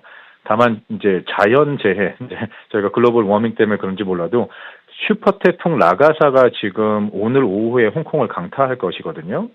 근데 이거 같은 경우에는 홍콩이 이제 태풍 정도를 정하는데 T8이 이제 학교를 안 가고 회사를 안 가고 그런 거였는데 이게 지금 그것보다 높아서 T10 정도라고 예상을 하고 있어요. 그래서 홍콩 공항에서 이제 항공편이 축소될 것이고, 그리고 지금 9월 23일 오후부터 9월 25일까지 3일 동안 이제 모든 항공편이 중단될 예정으로 보이고요. 그리고 사실 홍콩 거래소 같은 경우에도 오늘 오후에 장을 열 건데, 분명히 TAC 오늘 오후 2시에 이제 발표가 될 거거든요. 근데 대부분 이제 과거에는 태풍이 왔을 때 시장을 닫았었는데, 요번에는 그 태풍의 강도가 너무 심하게 생각해가지고 투자자라든가 시장 참여자의 안전을 생각해서 한번 결정을 하겠다. 그래서 어떻게 보면 홍콩 시장이 닫을 수도 있다. 그런 가능성이 있다라고 보시면 될 것 같고요. 그래서 우선 뭐 다른 주가 흐름이나 개별 종목 같은 걸 보면 본토 증권주 같은 경우에는 제가 지난주에 말씀드렸던 이제 국가대표팀의 매도세가 종료된 거로 보여가지고 반등이 기대돼요. 그래서 이제 중신증권이라든가 화태증권이 이제 어제 올랐거든요. 그래서 오늘도 중국 증권 중심으로 조금 기대가 되고요.